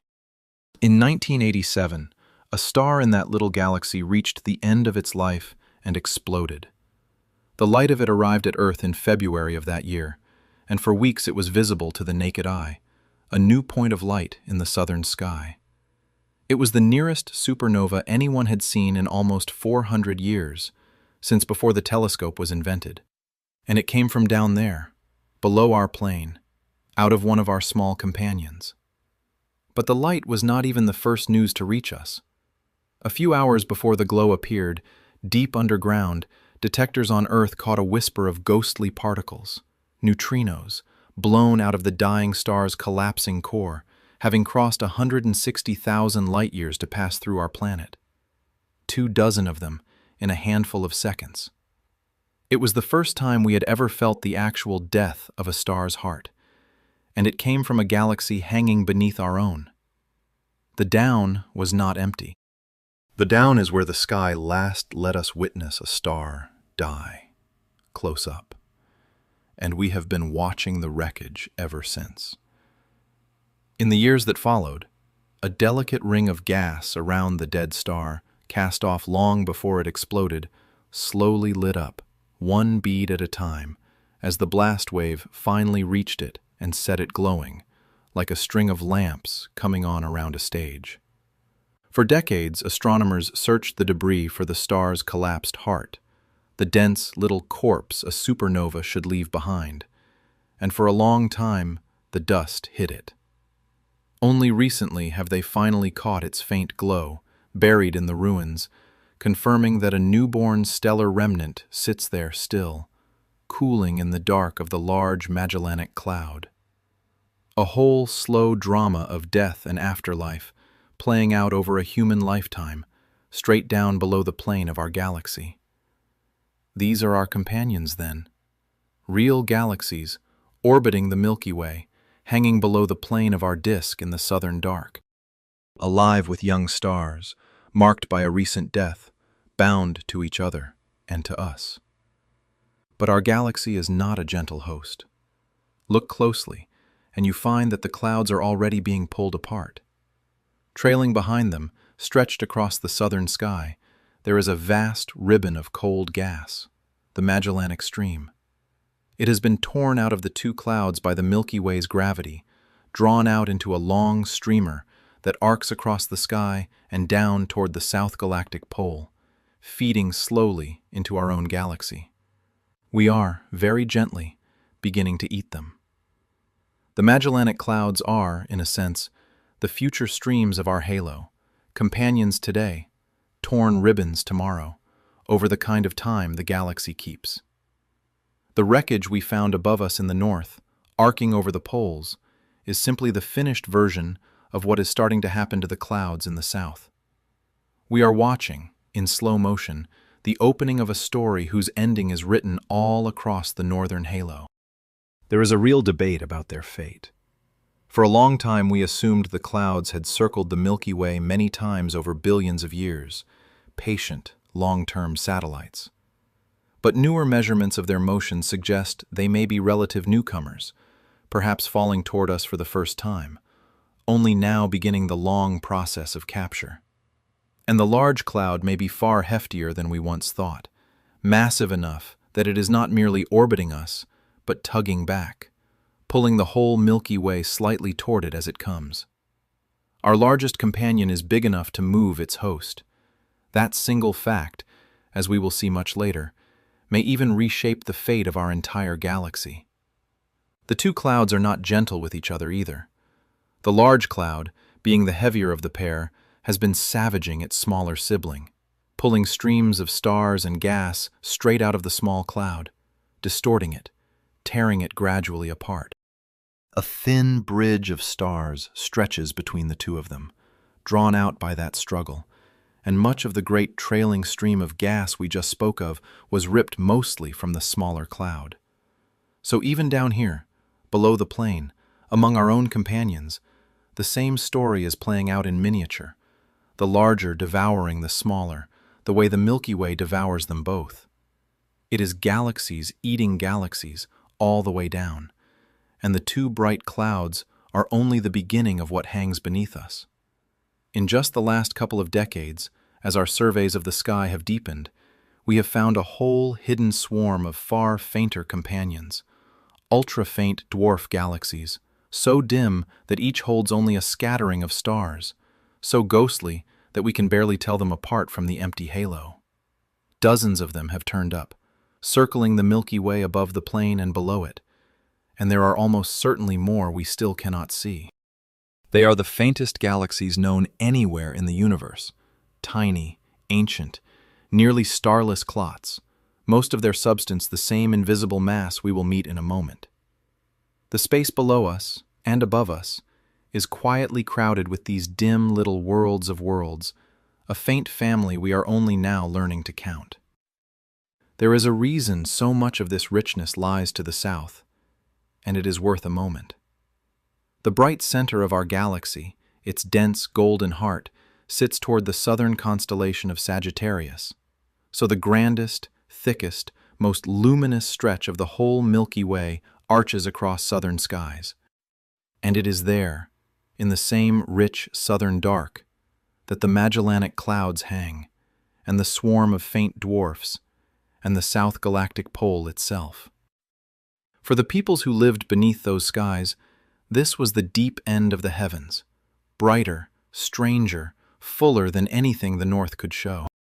Sailors far from home learned to find their way by the two clouds and by the pointing of the southern stars, because there was no bright pole star down there to steer by, only the great glowing river of the galaxy and its two drifting companions. And in the fullness of time, those companions will come home to us. If the clouds are truly bound to the Milky Way, then over billions of years their orbits will decay, their gas and stars will be pulled apart and drawn in, and they will merge at last into our own galaxy. New streams for the halo, new fuel for the disk, two more meals in the long history we have been reading all night. The bright things hanging beneath us tonight are, on the galaxy's clock, simply the next course. What we see below us in the south is not a fixed and separate scene. It is the Milky Way, slowly gathering in its own. So even our companions are not settled scenery. They are participants, arriving, interacting, being drawn in, and changing our galaxy even as it changes them. And past the clouds, still looking down, the southern window opens onto more.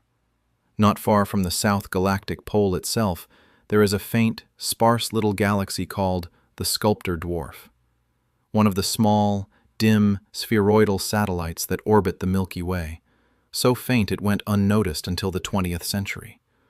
A quiet, ancient companion made of old stars, hanging almost straight below us. And it is only one of a whole swarm.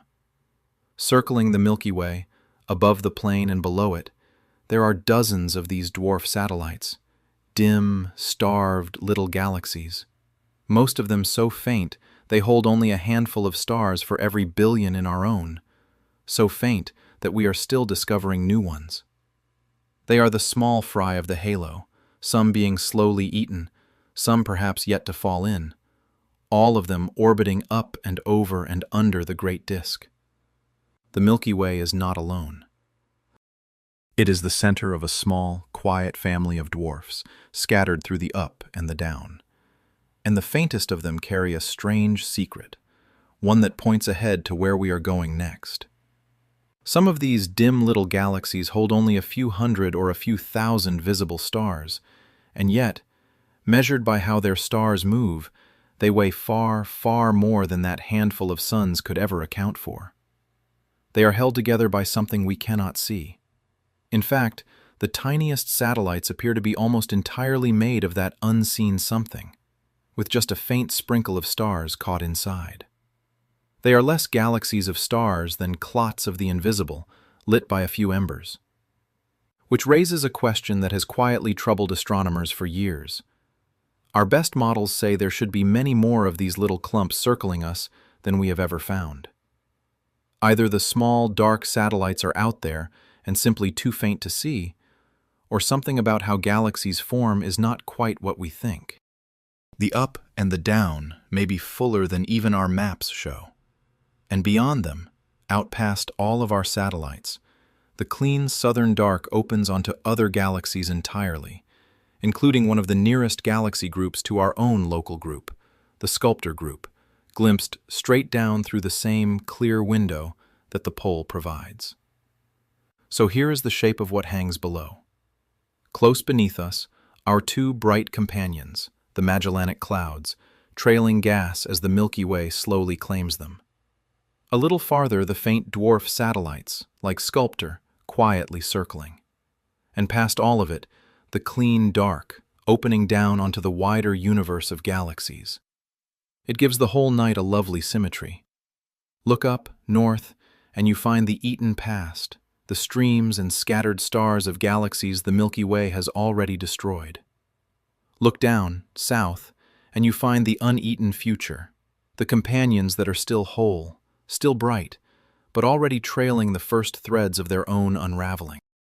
Above us, what the galaxy has finished with.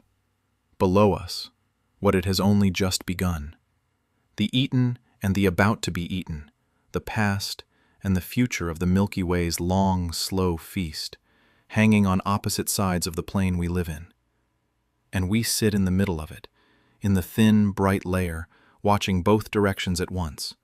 The graveyard overhead, the nursery of victims below, and our own quiet sun threading between them, taking no notice at all.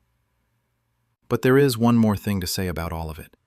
The streams, the spheres, the clouds, the satellites, everything we have met arcing over the top and hanging beneath the bottom.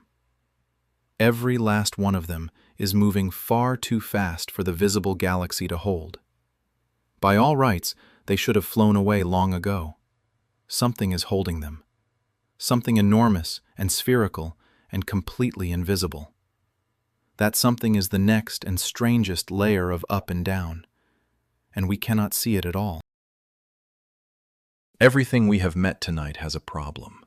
It moves too fast. The stars in the outer disk, the globular clusters plunging through the halo, the Magellanic Clouds sweeping past below, the scattered stars of eaten galaxies arcing over the poles. Measure their speeds and add up all the mass we can actually see, all the stars, all the gas, all the dust, and it is not nearly enough to hold them. By the visible weight of the Milky Way alone, the outer parts should have flung themselves off into intergalactic space billions of years ago. The galaxy should have come apart. The globular clusters should have escaped. The Magellanic Clouds should have sailed away and never returned. Nothing we can see reaches far enough or weighs enough to keep them. And yet, night after night, age after age, they stay. They circle. They come back. Something is gripping them that our telescopes cannot find. A hand around the whole galaxy that we can feel, but never see. There is more here than we can see. A great deal more. Wrapped around the entire galaxy, around the disk, around the bright halo of stars, around the globulars and the streams and the clouds, there is an enormous, invisible sphere of mass. We call it the dark matter halo, and it is the true body of our galaxy. It is vast. The bright disk is 100,000 light-years across. The dark halo reaches out something like 600,000 light-years or more in every direction, up, down, and outward. The glowing pinwheel we call the Milky Way sits at the center of it like a single bright coin resting inside a beach ball. Everything we have visited tonight, the whole stellar halo, the globular clusters, the streams, even the distant Magellanic Clouds, all of it is deep inside this dark sphere, nowhere near its edge. The bright galaxy is just the small lit core of a far greater dark body, and that dark body is the true shape and the true size of the thing we call home. And it is heavy. Add it all up, and the galaxy weighs somewhere around 1 trillion to 1.5 trillion times the mass of the Sun, and the overwhelming majority of that is not stars. It is dark. For every kilogram of glowing matter, there are several kilograms of something we cannot see at all. The first hint of it came, fittingly, from straight up. In the 1930s, an astronomer named Fritz Zwicky was studying the Coma cluster, that great swarm of galaxies that sits, as we saw, right toward the North Galactic Pole, straight out the top of the Milky Way. He measured how fast its galaxies were moving and found they were moving so fast the cluster should have flown apart. To hold it together, he said, there must be far more matter than met the eye. Dark matter, he called it. Almost no one believed him for 40 years. Then, in the 1970s, an astronomer named Vera Rubin looked closer to home, at how stars orbit within individual galaxies. She found that stars far out at the edges were moving just as fast as stars near the center, which should be impossible if the visible stars were all the mass there was. The outer stars behaved as though they were embedded in a great unseen weight, reaching far beyond the visible edge. Her measurements, galaxy after galaxy, were too consistent to argue with. The unseen mass was real, and every galaxy seemed to be wrapped in it. What Zwicky had guessed from a cluster in the north, Rubin proved from the quiet turning of galaxies themselves. It is one of the great quiet revolutions in science, the discovery that most of the universe is a kind of matter no one had ever seen. Now here is what I love about this, and why it belongs in a story about up and down. We cannot see the dark halo, but we can weigh it, and we weigh it using exactly the things we have been following all night. The globular clusters climbing high over the poles, the satellite galaxies swinging below the plane, the streams arcing overhead, the old halo stars plunging up and down through the dark. All of those are test weights, dropped into the invisible. By watching how fast they move and how sharply the galaxy's gravity bends their paths, we can feel the shape and the mass of the thing that holds them, the way you could sense a hidden hill in the dark by watching which way a ball rolls. The things that move up and down out of the plane are our best probes of the dark sphere they move through. To weigh the invisible, we watch what falls through it. And they let us do more than weigh it. They let us trace its shape. A thin stream of stars, arcing over the pole, follows the pull of the dark halo like a length of ribbon draped over an unseen form. The way it curves tells us how the hidden mass is arranged.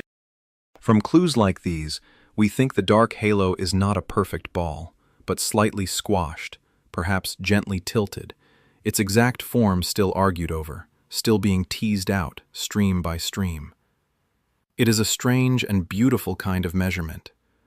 To map the shape of something completely invisible by watching the paths of a few old stars threading through it, high above and far below the plane. The dark halo has a shape, and the up and the down are how we read it. There is a deeper reason the dark halo matters, though, deeper than just holding the galaxy together today. Because as far as we can tell, the dark halo came first. In the early universe, long before there was a Milky Way, the dark matter had already gathered itself into a great invisible clump, a halo, under its own gravity. And it was into that clump, that unseen well, that ordinary gas then fell, and cooled, and settled, and finally lit up as the first stars and the first disk. The bright galaxy did not build the halo. The halo built the galaxy. The disk we live in condensed at the bottom of a dark bowl that was already there, and still surrounds it on every side. Every spiral in the sky, our own included, is a splash of light at the heart of an older, larger, invisible thing. The dark, in a real sense, is the scaffolding the whole visible universe was raised upon. There were hints of it long before anyone used the word. Back in the 1930s, an astronomer studying the up and down motion of stars near the sun, the very bobbing through the plane we have been following, tried to weigh the disk by how firmly it pulled those stars back toward the midline. And his sum came out slightly heavy. There seemed to be a little more pull than the visible stars and gas could explain. It was a faint, early whisper of the same missing mass, read straight out of the vertical sway of the stars around us. For a long time it was set aside as a puzzle of the measurements. Only decades later did we understand that the whisper was real, that the galaxy is riddled, above and below, with matter we cannot see. And this is where the up and the down become more than a curiosity. They become a laboratory. Because the small things orbiting our galaxy, high above the plane and far below it, are among the very best tools we have for figuring out what dark matter actually is. The faint dwarf galaxies are so overwhelmingly made of the stuff that they are almost pure samples of it, wrapped in a few stars, and the way their stars move tells us how the dark matter clumps on small scales. The thin, stellar streams arcing over the poles are so delicate that a passing lump of invisible matter would leave a visible scar. Even the count of those little satellites is a test. Some ideas about dark matter predict our galaxy should be swarmed by many more small clumps than we have found, and others predict fewer. So the great questions: what dark matter is, how it clusters, whether our whole picture of it is right, are being fought out, right now, using the dim companions and faint ribbons that hang in the very directions we have been exploring all night. The answer to one of the deepest mysteries in science may be written, faintly, in the up and the down. We have even tried to catch the dark matter in the act, using our companions below as a backlight. If the halo were full of dim, ordinary objects, burned-out stars, stray planets, small black holes, then as they drifted in front of the Magellanic Clouds, their gravity would briefly brighten the stars behind them, a tiny, focused flash of light. Astronomers watched the clouds for years, hunting for those flashes. They found far too few. Whatever the dark matter is, it is almost certainly not made of ordinary dark objects. It is something else. The most striking proof of all came from a distant wreck of two galaxy clusters, caught in the middle of a colossal collision. As they smashed together, the ordinary gas, most of the visible matter, piled up and slowed in the middle, glowing in X-rays. But the gravity, measured by how the wreck bent the light of galaxies behind it, was not in the middle at all. It had sailed straight on through, out ahead of the gas, in two great clumps. Something with mass but no glow, that barely interacts with ordinary matter, had passed cleanly through the collision while the gas got stuck. Mass and light, separated, dark matter, caught in the act of ignoring everything but gravity. And that brings me to the honest part, the way this channel always tries to be honest. We do not know what dark matter is. We know how much of it there is. We know roughly how it is spread, in a great round cloud, not a disk, enveloping the galaxy above and below and all around. We know it does not shine, does not absorb light, does not clump into stars or planets. It simply has weight and reaches everywhere, and shapes the paths of everything we can see. It is passing through you right now, through the earth, through the sun, a thin, invisible wind of it, and you feel nothing, because it barely touches ordinary matter at all. But what it is made of, some new kind of particle, drifting through everything without stopping, or something stranger still, or even a hint that our understanding of gravity itself is incomplete and needs rewriting on the largest scales, that remains one of the largest open questions in all of science. A handful of physicists have long argued we may be misreading the whole thing, that gravity behaves differently out in the thin outskirts of galaxies, and there is no unseen matter at all. Most of the evidence, especially that clean separation of mass from light in the Great Collision, points the other way, to real, unseen stuff. But the honest answer is that the case is not fully closed. We have guesses about what it might be. Perhaps a heavy, sluggish particle left over from the birth of the universe, one that feels gravity but almost nothing else. Trillions of them streaming through every second, through the walls, through your body, through the whole earth, without so much as a touch. Perhaps a different particle, unimaginably light, so faint it behaves more like a slow ripple than a speck. Perhaps something no one has thought of yet. And because the sun is sweeping through the galaxy's dark halo at hundreds of kilometers a second, we are, in effect, flying through a steady wind of the stuff. A dark matter wind, blowing silently through the room you are in right now. We have been hunting that wind for decades, in experiments buried deep underground, shielded from every stray disturbance, waiting for a single, dark matter particle to nudge an atom. And in detectors carried up into orbit. So far, it has not shown itself. The largest single ingredient of our galaxy remains invisible and unnamed. So the largest single component of our galaxy, the thing that actually holds it together, above and below and all around, is invisible and unidentified. We live inside a bright disk, wrapped in a dim halo of old stars, wrapped in turn in an enormous dark sphere whose nature we still cannot name. That is the real extent of up and down. Not the 1,000 light-years of the bright disk, not even the tens of thousands of light-years of the stellar halo, but hundreds of thousands of light-years of unseen mass, reaching far above the North Pole of the galaxy and far below the South, holding everything we have visited tonight in its quiet grip.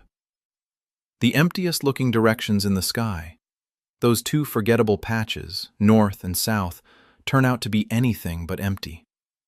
They are full of ancient stars and stolen clusters and torn galaxies, and above all, full of an invisible ocean of matter we are only beginning to understand.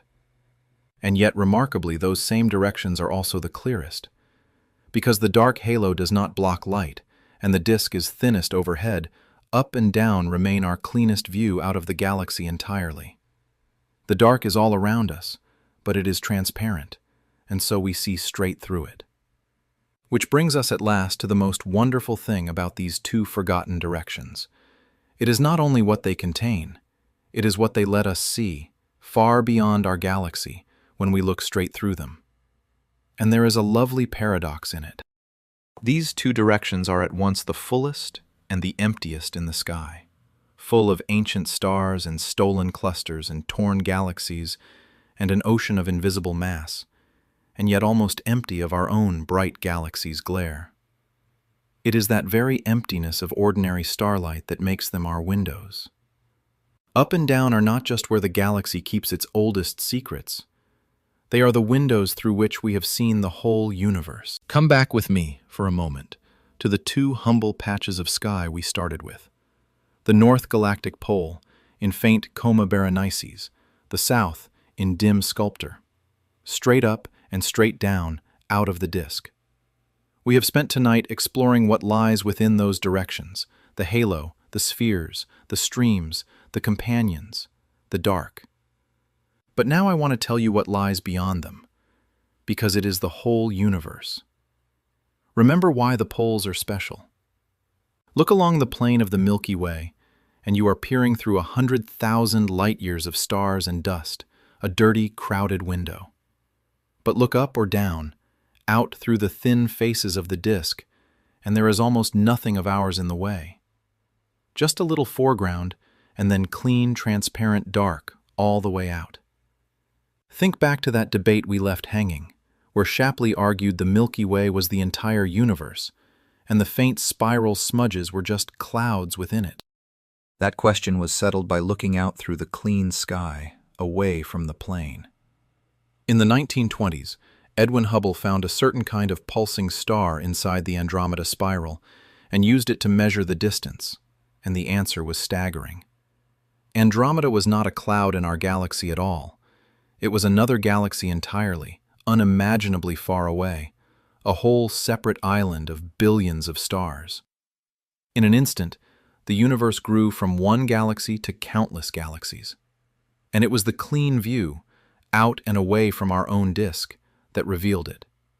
So when astronomers wanted to see as far as it is possible to see, past our galaxy, past our neighbors, out toward the very edge of the visible universe, they knew exactly where to point.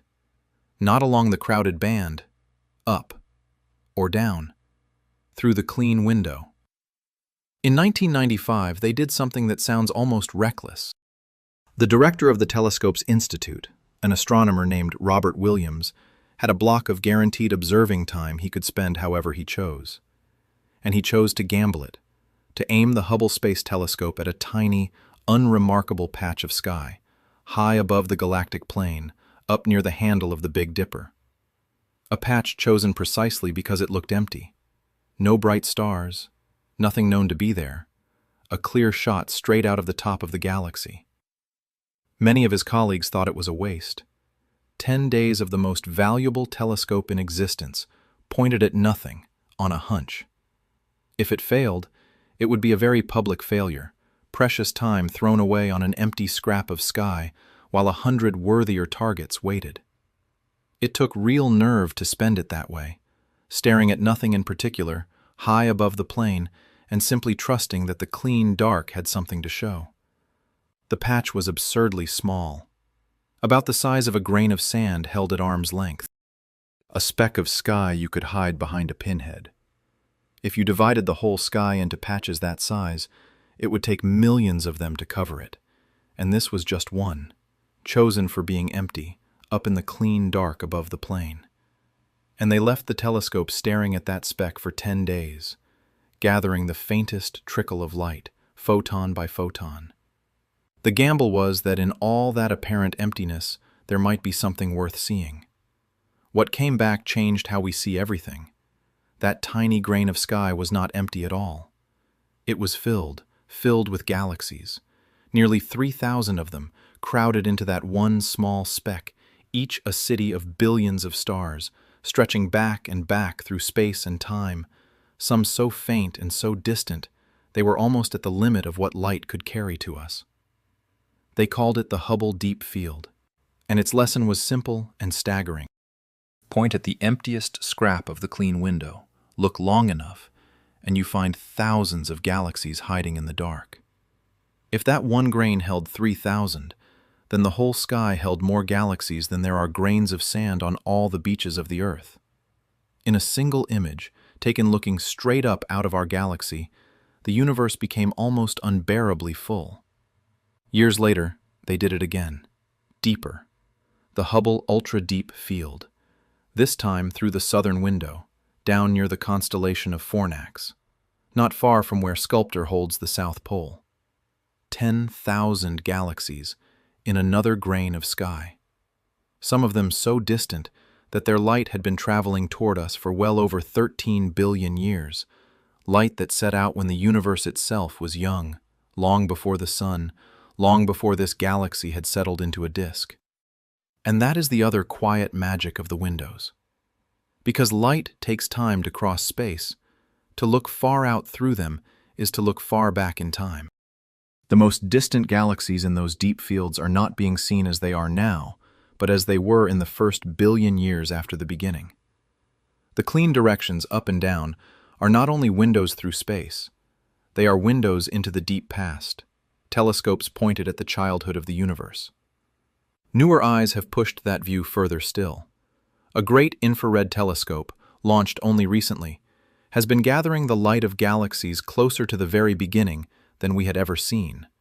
Faint red smudges whose light has traveled for more than 13.5 billion years, the first island universes flickering on in the young cosmos.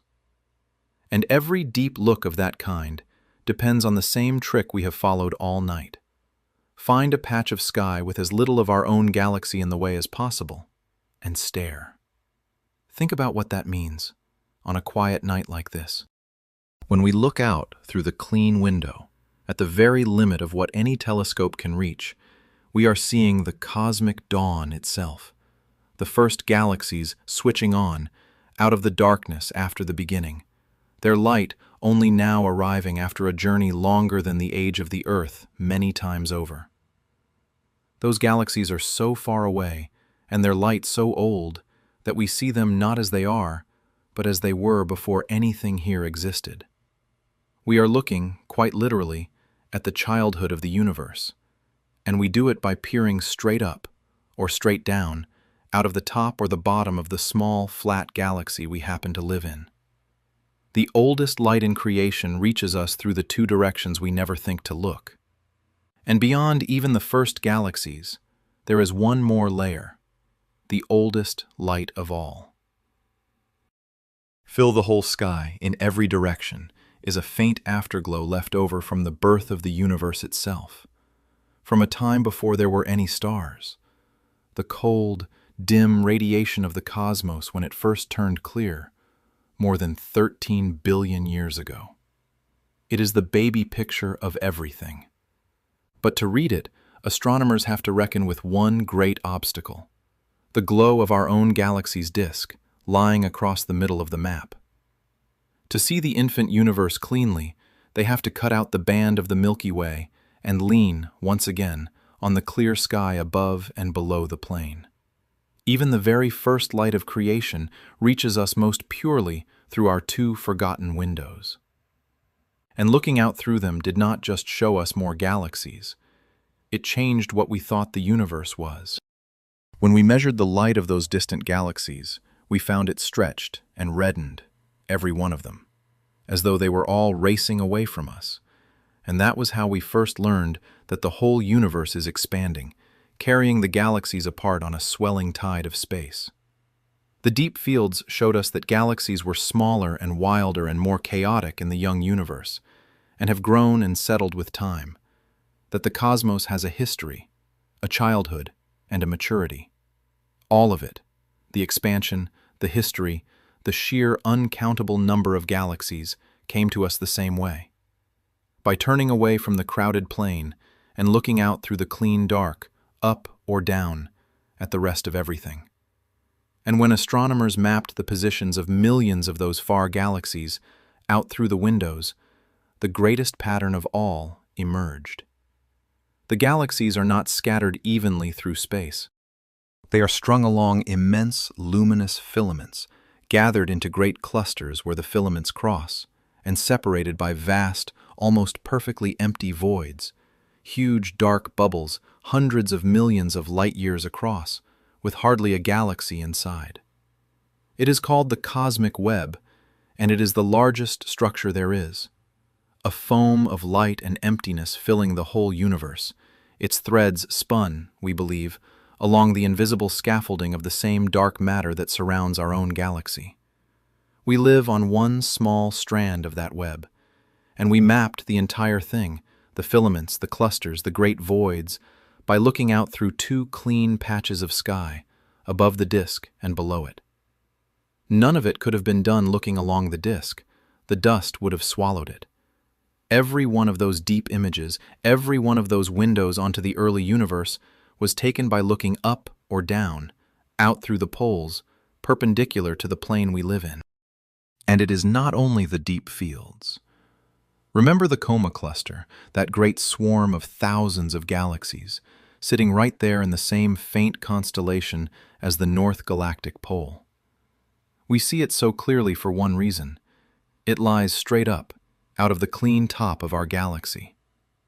Look out the window, and one of the first things you find is a cathedral of 1,000 galaxies. The windows even come with lenses of their own. Out in that clean dark hang great clusters of galaxies so massive that their gravity bends the very space around them, and light passing through gets bent with it. A galaxy far behind such a cluster has its light smeared into glowing arcs and rings, curved around the cluster like a reflection in a warped mirror. It is the same invisible mass we spoke of, the dark and the bright together, bending starlight by sheer weight. And astronomers have learned to use it. These natural lenses, hanging in the clean sky above and below us, magnify galaxies far too distant and faint to see any other way, gathering their light and focusing it toward us. The universe, it turns out, has placed telescopes of its own in our windows, great curved lenses of gravity, showing us the faintest, furthest, earliest things of all. There is something that steadies me in all of this.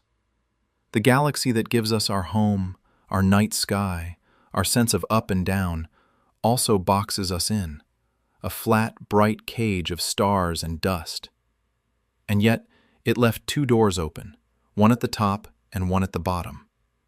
Through those two doors we have seen the first galaxies, the afterglow of the beginning, the expansion of space, and the vast web that holds it all.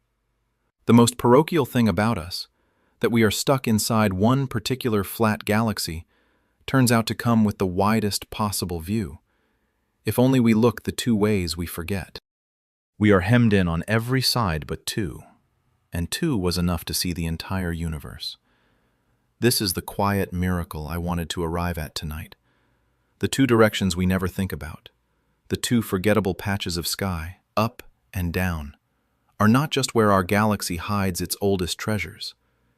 They are the doorways through which we have seen the entire cosmos. Everything we know about the universe beyond our own galaxy, the crowds of galaxies, the great web they hang in, the expansion of space, the faint first light, the depth of the past.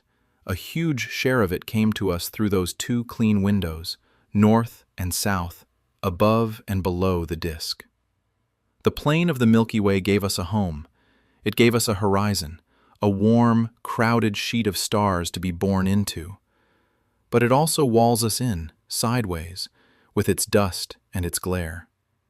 It is only by looking the two ways we forget, straight up, straight down, out through the faces of our thin, bright sheet, that we get to see out at all.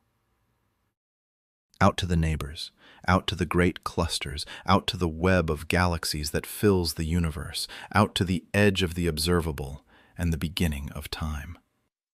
The most important direction, it turns out, was the one we never look.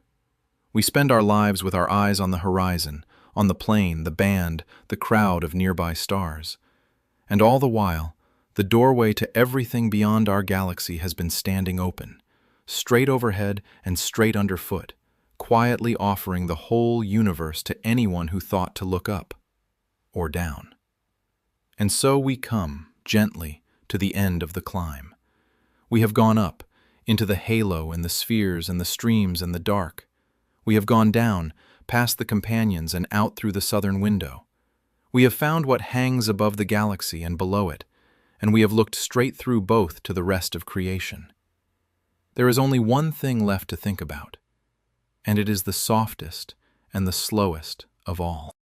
Because that thin, bright sheet we live in, the disk that gives us our up and our down, our poles and our windows, will not last forever.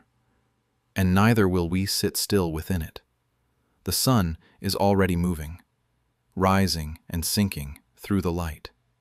Let's end there, with the long, patient rhythm of our own small place, over the deepest time of all. We began tonight with a small, strange fact. The sun is not sitting neatly in the middle of the disk. It rides a little above the midplane, about 60 light-years up, and it is slowly drifting higher. Let's end there, with that gentle motion, and let it carry us out over the longest time of all. Because the sun does not just drift, it bobs.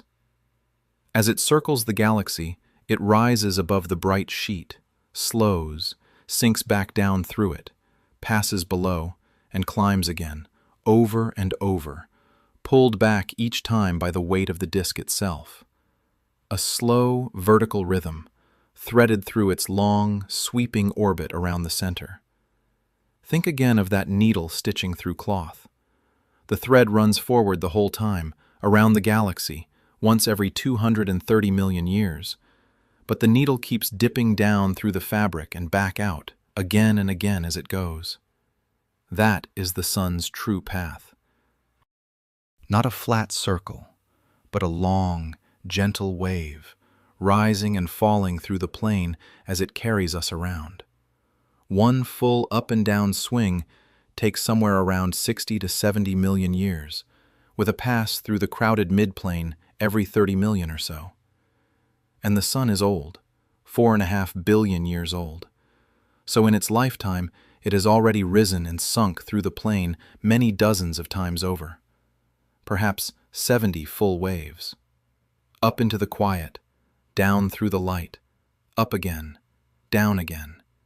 70 slow breaths of the galaxy since the Earth was formed beside it. Every empire, every ice age, every creature that ever lived has happened well within a single one of those rises and falls. And every one of those crossings, the sun passed through the crowded midplane, the densest part of the disk, where the giant gas clouds are thickest. And that has made some scientists wonder. Here I have to slow down and be careful, the way we always are with the things we do not yet know. Because there is an idea here, a fascinating one, that is not settled science. It is a hypothesis, and I will tell you plainly that it is disputed. The idea is this. Far out around the sun, in a great shell called the Oort cloud, drift trillions of dormant comets, loosely held, barely bound to us at all. And each time the sun passes through the dense mid-plane of the galaxy, the gravity of all that concentrated matter, the clouds, the stars, perhaps even a thin layer of dark matter settled into the plane, might give those distant comets a small tug. Enough, perhaps, to shake a few of them loose and send them falling inward, toward the Sun, toward the inner solar system, toward Earth. Some researchers have asked whether those plane crossings might line up, roughly, with pulses of comet impacts, and even with some of the great dyings written in the fossil record. Over the years, people have reached for related ideas to explain a supposed rhythm in the extinctions. A faint, unseen companion star to the Sun, nicknamed for a goddess of retribution. A hidden, distant planet, a thin disk of dark matter in the galactic plane, tugging the comets as we cross. It is the kind of idea that connects the very large to the very personal, the slow sway of a star through its galaxy, and the history of life on one small world. But I want to be honest. Most of those specific culprits have been searched for and not found. Wide surveys of the whole sky have turned up no hidden companion to the Sun. The claimed rhythm in the extinctions is argued over and may not be real at all. It may be a pattern our minds found in noisy, incomplete data. It is a beautiful, unsettling thought that our bobbing through the plane might leave a fingerprint in the story of life. But it remains a maybe. We simply do not know yet. What we do know is that the rhythm itself is real. The Sun does rise and fall through the plane. We have done it dozens of times, and we will keep doing it, long after tonight, up into the dark toward Coma Berenices, down through the light toward Sculptor, over and over, for as long as the disk endures. And that is the last, softest turn of the night, because the disk will not endure forever. The bright, flat sheet that gives us everything we have talked about, our up and our down, our poles and our windows, our whole sense of a top and a bottom to the sky, is a fragile thing. A disk is delicate. All those stars, gliding together in one thin plane, in one direction, it takes only one large enough collision to scramble them and unmake the sheet entirely. And there is one on the horizon. It has a name you know: Andromeda. The great spiral of Andromeda, our nearest large neighbor, the very galaxy whose distance first taught us there were other galaxies at all, has long appeared to be drifting toward us. For years, the textbooks told a confident story. In roughly 4.5 billion years, Andromeda and the Milky Way would meet. Not in a single crash, but a slow, majestic encounter. A first close pass, the two great spirals sweeping through and past each other, tearing long tails of stars out into the dark. Then a parting, then a falling back together, and another pass, and another, over further billions of years, until at last they settled into a single, vast ball of stars. A puffy, rounded, elliptical galaxy, sometimes nicknamed Milkomeda. If that happens, it is the end of the flat. When two great spirals merge, their delicate disks do not survive. The orderly orbits are scrambled. The gas is flung together and burns through in bursts of new stars. And the old suns, including perhaps our own, if it still shines, are thrown out onto wild new paths, scattered into a swollen, rounded cloud with no single plane at all. The Sun itself would very likely survive the merger. Stars almost never actually collide. The distances between them are far too vast. But it might be flung far out, into the new galaxy's halo, or tossed high above what used to be the plane, carried, in one last motion, permanently into the up. It would simply find itself, one distant day, somewhere new, in a galaxy that no longer had an up or a down at all. Because that is what the merger takes away. No disk, so no up and no down. No plane, so no poles, no clean windows, no zone of avoidance. The very geometry of this entire night, above the galaxy, below the galaxy, would quietly, permanently dissolve. The Milky Way would become a ball again, the way it began, before spin and time ever flattened it into a wheel. The flatness we explored tonight is not forever. It is a phase, a long, beautiful middle chapter between one shapeless beginning and one shapeless end. And if it does happen, it will be the most beautiful, slow spectacle any sky could hold, though no one may be here to watch it. Today, Andromeda is only a faint smudge, a blur you need a dark sky to catch at all. But if the two galaxies are truly falling together, then across the coming billions of years that smudge will grow. Slowly, imperceptibly, over spans of time longer than complex life has existed on Earth, Andromeda would swell in the night sky, from a smudge to a patch, from a patch to a great tilted spiral, until one distant age it would hang across the heavens far larger than the moon, a second galaxy filling half the dark, its arms and dust lanes plain to any eye. Then the two would begin to pass through one another, drawing long, luminous tails of stars across the sky, the disk we live in slowly coming undone in silence. It would be the grandest thing the sky has ever shown, and it would unfold so slowly that no single lifetime, no single civilization could ever see it move. Only the deep time of the galaxy is long enough to hold it. Though even here, the honest answer has grown softer, and I love that it has. Just recently, in 2025, new and more careful measurements, including the heavy pull of the large Magellanic Cloud we visited in the south and the tug of Andromeda's other companions, suggested the collision is far from certain.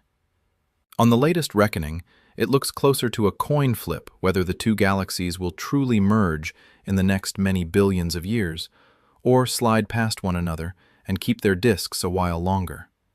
And whether the disk is scrambled by Andromeda or not, the far future bends the same way in the end. Star by star, the galaxy is using up its gas.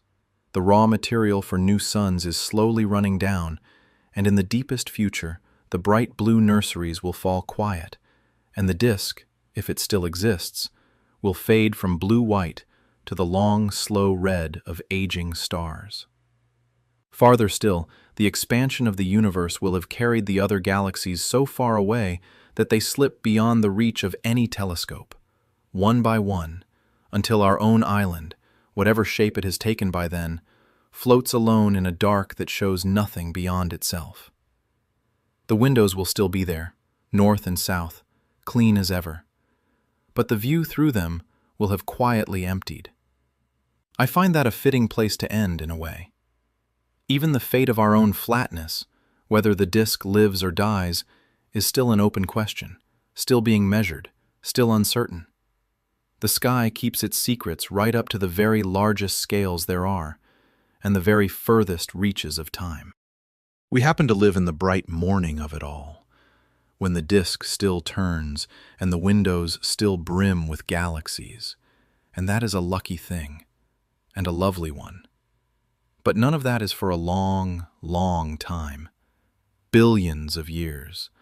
Numbers with no bearing on any night you will ever live or anyone you will ever love. Tonight, the disk still turns. The thin, bright sheet still holds its hundreds of billions of suns. The sun still rides gently above the midplane, drifting slowly upward, on its way to sinking back down through the light some tens of millions of years from now. The windows still open, clean and clear, north toward Coma Berenices and south toward Sculptor, onto a universe full of galaxies. And you are here, on a small, warm world, in that thin, bright layer, with a perfect view straight up and straight down out of your galaxy, whether you ever look or not. Think of the timescales we have wandered through tonight, and then think of your own. The sun takes 60 to 70 million years to rise and fall once through the plane. It takes 230 million to circle the galaxy. Andromeda's approach, if it comes, is billions of years away. The ancient clusters overhead are 12 billion years old. Against all of that, a human life is a single held breath, far too short for the galaxy to change even slightly around us. In the entire span of your life, the sun will drift barely a whisper along its slow wave through the disk. The wheel will seem utterly, perfectly still. And there is a strange comfort in that. All this vast, slow motion, the bobbing, the turning, the eating of galaxies, the merging to come, is happening so gently, on so grand a clock, that from where you lie tonight it amounts to a stillness. You get to live your whole life inside one quiet, unmoving moment of the galaxy's long day. So there is nothing to brace for. The disk will not lurch. The stars will not fall. The most violent things we spoke of unfold slower than mountains rise. You are riding the calmest, steadiest thing there is, a galaxy turning in the dark, on a rhythm so slow it is indistinguishable to us from peace. We spent tonight looking. We rose through the halo, past the ancient spheres and the torn ribbons of eaten galaxies. We fell past the companions in the south, out through the clean window, into the deep universe and the deep past. We felt the invisible weight of the dark that holds it all. And we came back, in the end, to a single quiet star, bobbing softly through the sheet of light it was born in. That is the shape of home. A flat, bright disk, wrapped in old stars, wrapped in the dark. Two forgotten directions that turn out to hold the oldest things we have and the clearest view we own. And one small sun, rising and sinking through the middle of it, carrying us gently along, and never once asking us to hold on. There is nothing up there coming for us, nothing down there waiting, only the quiet architecture of the galaxy we live in, turning slowly in the dark, exactly as it has for all the ages before this one, and will for all the ages after. So let the disk turn without you for a while. Let the sun drift upward on its own. You do not have to hold any of it up. You never did. We looked up tonight, and we looked down, the two ways we almost never do. And in those two forgotten directions we found the whole architecture of our home laid bare. The ancient spheres, the eaten galaxies, the faint companions, the invisible dark, and, beyond it all, the entire universe pouring in through two clean windows. It was there the whole time, above us and below us, while we spent our lives looking sideways. This has been a journey straight up and straight down, out of the galaxy we call home. Space, slowly, for the hours you can't sleep. Rest easy. Sleep well. Good night.